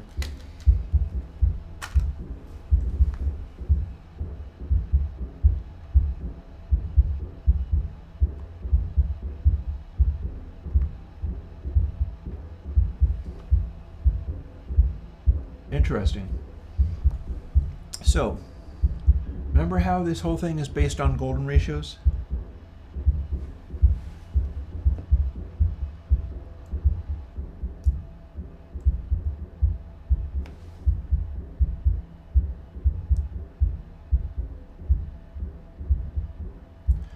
Inverse a golden ratio?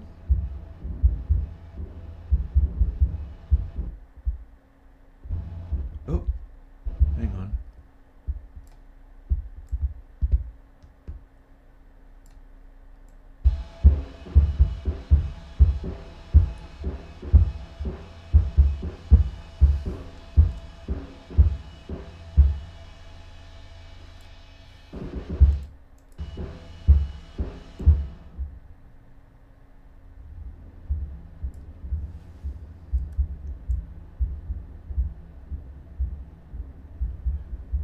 So I was previously unable to take that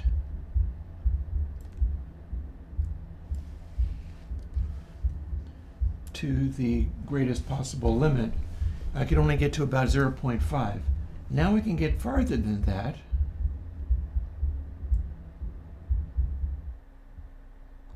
Without it choking. When it chokes, it doesn't even work at higher slews. You just go to the point where it breaks and then it kind of breaks.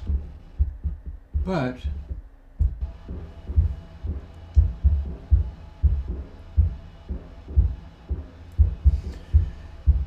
if we do the sensing at golden ratio rather than just the previous limit of 0.5 and the application at the inverse of that, we get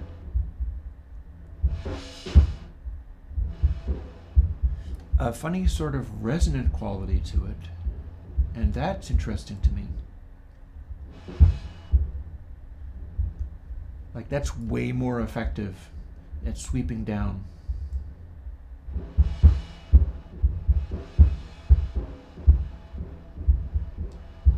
Got some real kick to the lows there.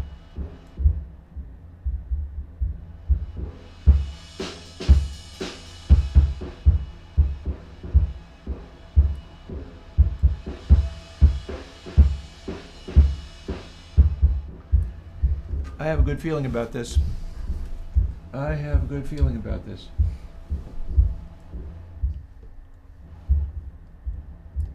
This is giving me something that I like. So rock on, man. PlatinumSlew. So to quickly compare that with the 0.5s.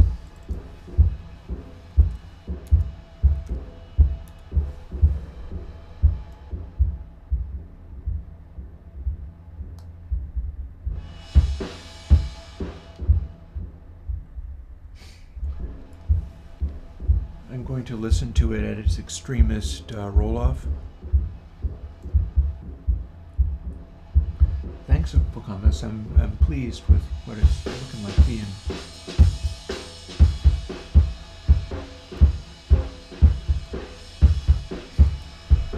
So we're getting a bit of that aura around this.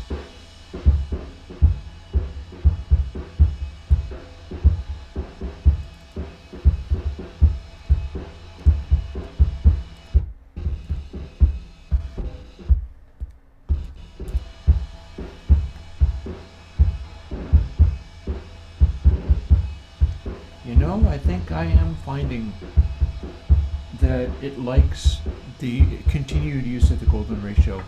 Like, are you hearing the difference? I know it's hard to hear, but like previously,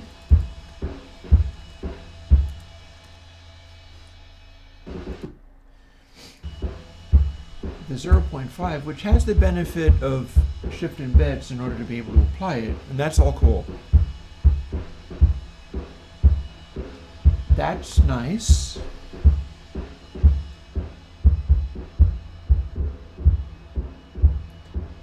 Like, let's use this to have a sort of really dark quality, with still the snare as loud as the kick.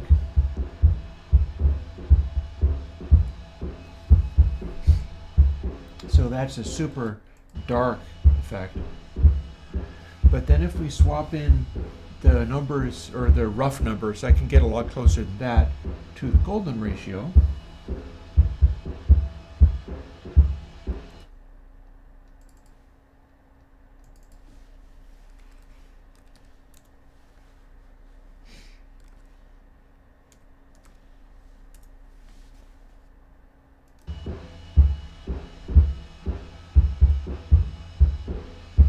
I feel like I have more clarity on the tone of that stuff.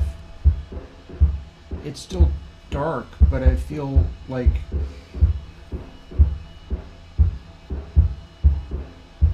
it just feels louder. It just feels better at what it's doing. Sounds like there's a really loud room in there.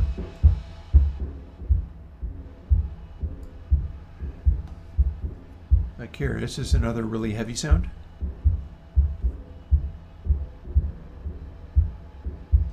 Sounds like there's a room off in the distance there that is being exploded by somebody playing loud drums in it. I like that. I should experiment with some other settings as well. Though I have a suspicion that I've nailed it with this.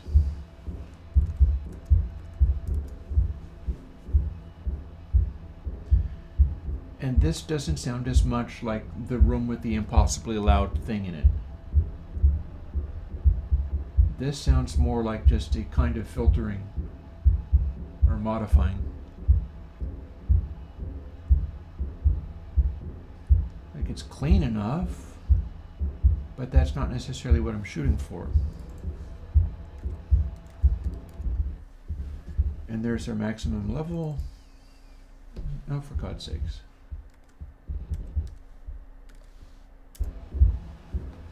And there it is back again. And if I was to ooch these further in that direction, what would I get?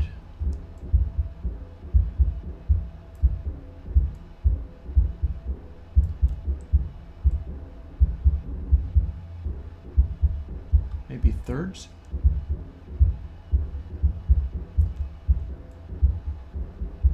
Actually, I don't need to keep... If it's not cutting out, I don't need to worry about that.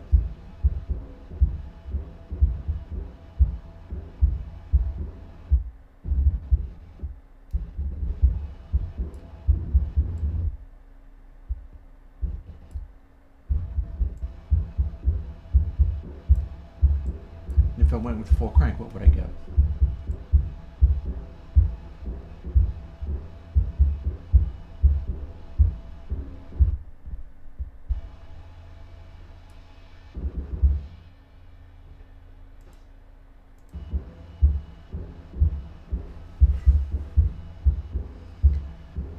Okay, that's very close to a third.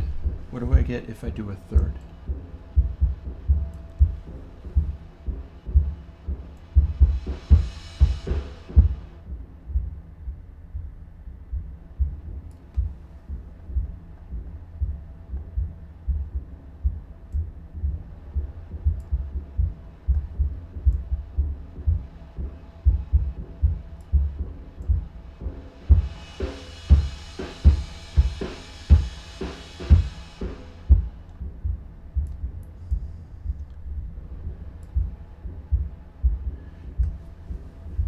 Interesting. See, this is jacked up to the point where it's not sounding as physical anymore. It's sounding like a kind of distortion in there somewhere.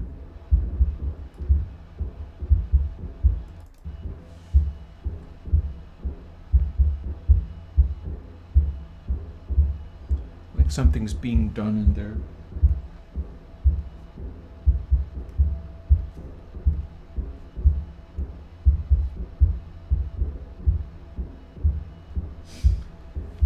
go back to the golden ratio experiment that I was doing.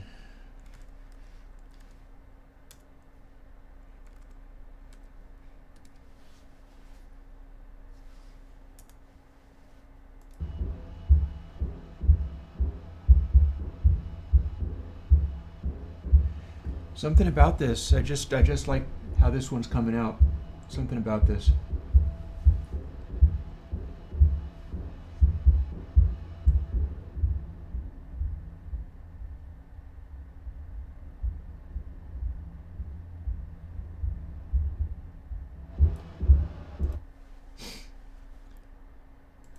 Let's undo this and let's make an effect stack so that you can hear the maximum potential of what's going on. Here we have this just the way we had it. Let's shift some beds.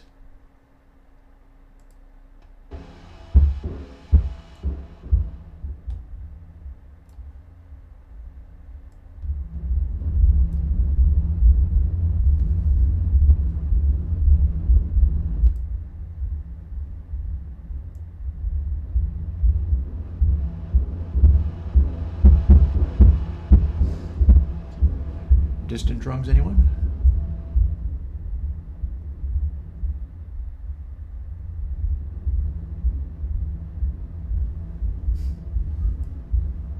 That could be fun.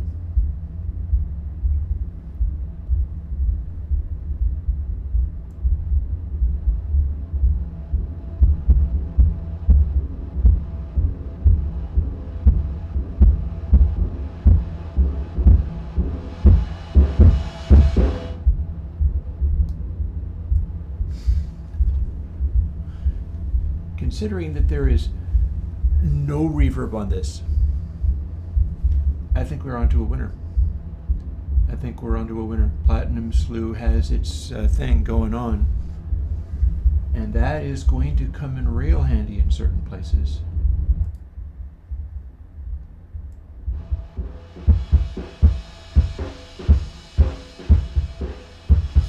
For instance, let's start with this. And say you wanted to sound as if these drums were coming off of an old console.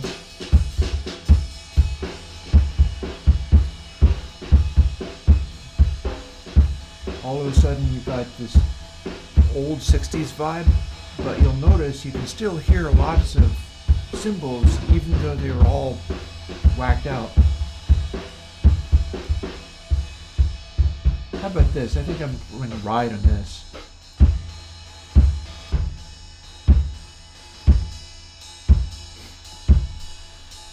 So there's some stuff with a ride in there. Now it's heavily distorted, so we take a little bit of that off.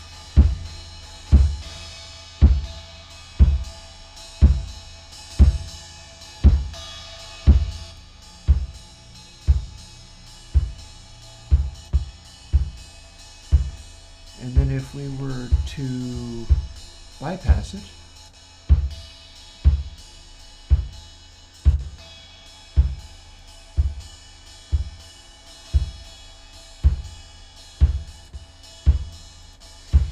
that's not actually the best example for that, though.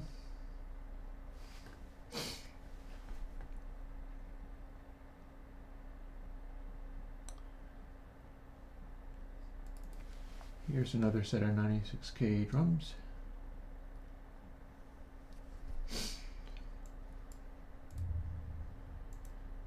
Same deal. Probably don't need the gain for this one. Oh, and we've got a nice bright hat. So if we slew crush this, it goes much darker.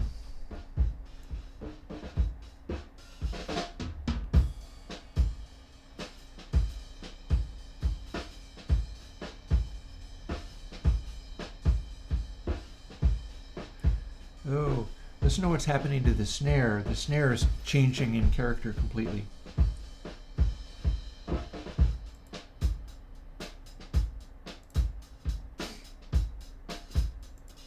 Let me just isolate that.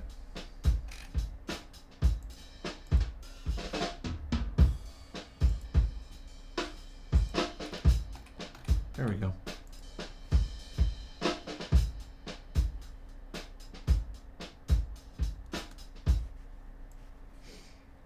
So this loop, see how loud that snare is? That's why it's sound inverting.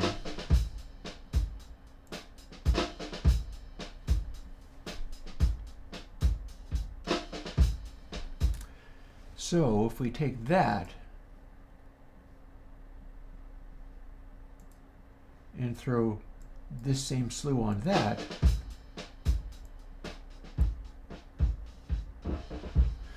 we can squish the snare into oblivion with that.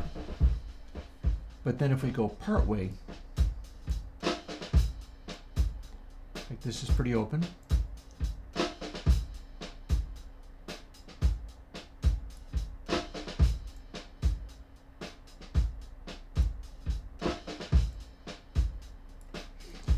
We're starting to get that saturate.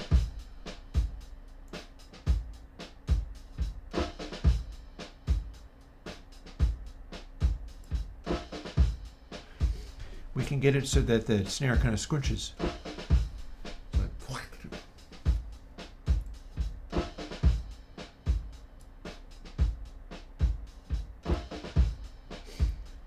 Very different from this.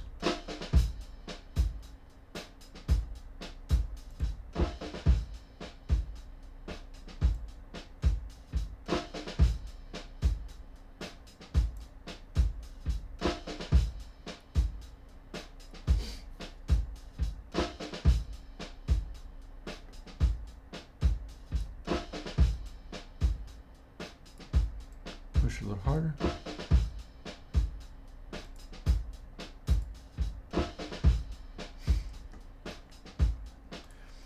And then watch what happens on the screen underneath here, the size of that, and then if I apply it, it's just compressed the snare substantially.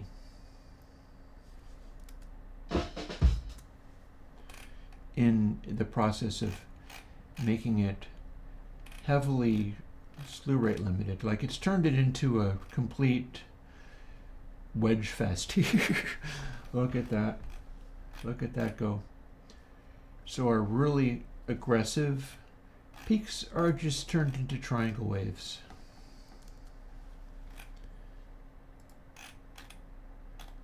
Compared to what started out as a lot more complicated. So yeah, we have a whole slope thing going on with this.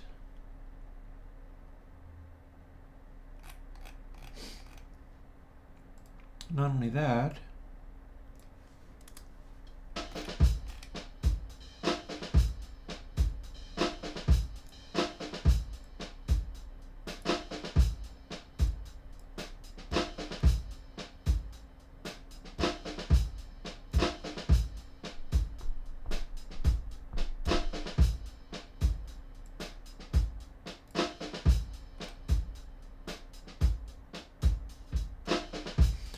here's our loop again. Now if we compare that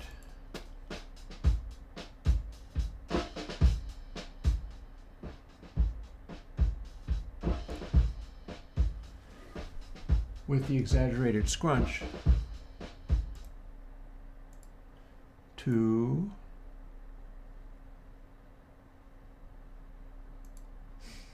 GoldenSlew,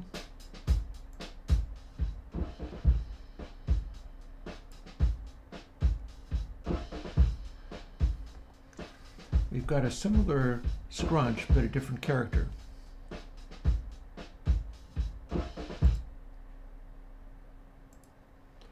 Compared to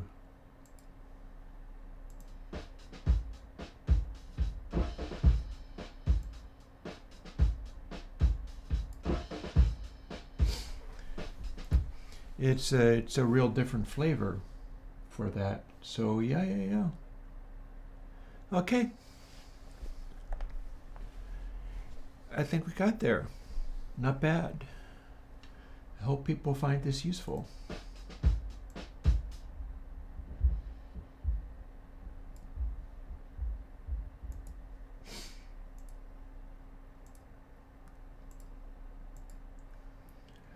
With that, and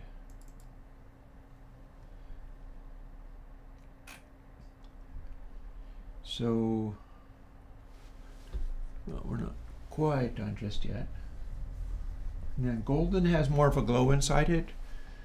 That's not to say that it's always going to be the choice, but it's going to be a useful option to be able to pull from.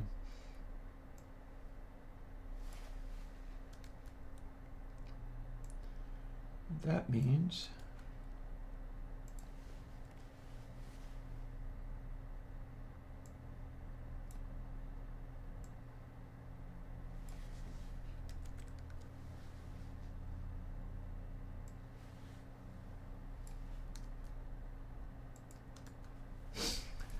these two things need to be this.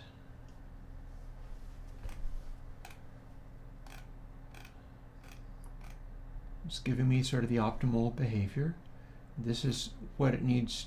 This is what this stuff needs to be. I'll be able to update this stuff on my own time. Probably even later today. I'll get back into it and I will have this made up in a jiffy. And it will follow me putting out GoldenSlew. Buy myself a little time to put the work into all of these things and not feel like I'm on the spot and don't have a plugin for the weekend. And yeah, like Nonprofit says, the reason I would put out both Golden and PlatinumSlew is because they will both have a unique character. They're not going to be exactly the same. Plus, like GoldenSlew is going to take less processing, so it's going to be more CPU efficient.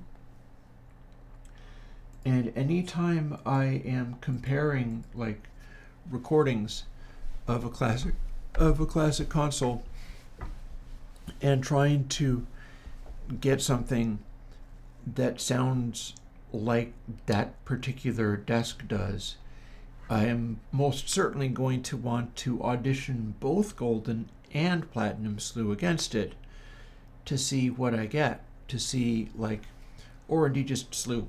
You know, just the simplest, you know, Slew could be like tin Slew maybe, or silver, I don't know, but the more sophisticated the stuff gets, the more complicated it goes, I guess. I can probably just put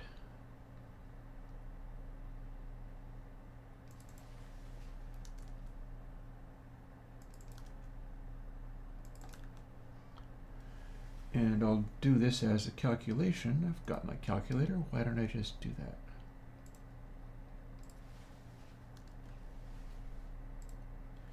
Copy this, and to a large number of decimal places, that's the answer to that. So we'll use it. I can probably trim this. But the larger it gets, the more intense the effect is, so why don't I just leave all of that on there? And delete these, and do one final build, and listen to see what it sounds like when, rather than using the 0.618, I've got this additional factor of how much more it can be. And this additional, well, actually this is going to be a hair less, so that's fine.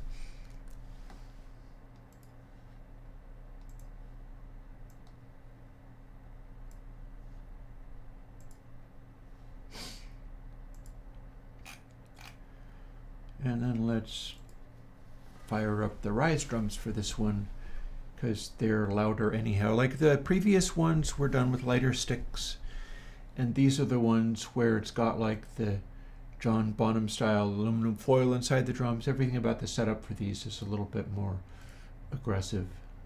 So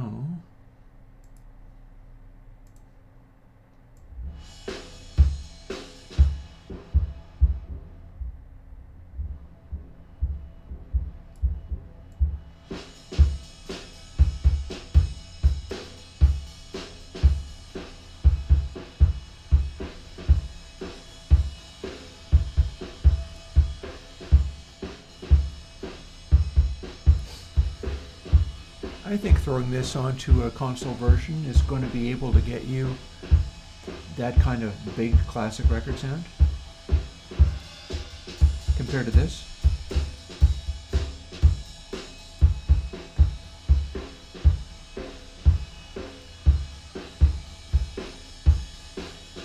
Open up a little more.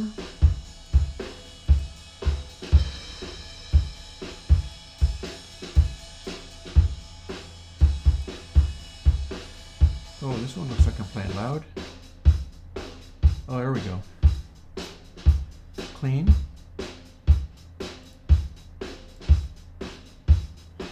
And a slew.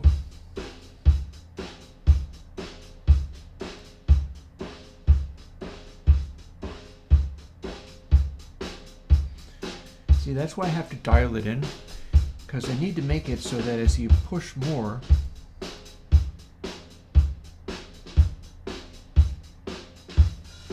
get more into this zone, like it starts kind of compressing a little bit.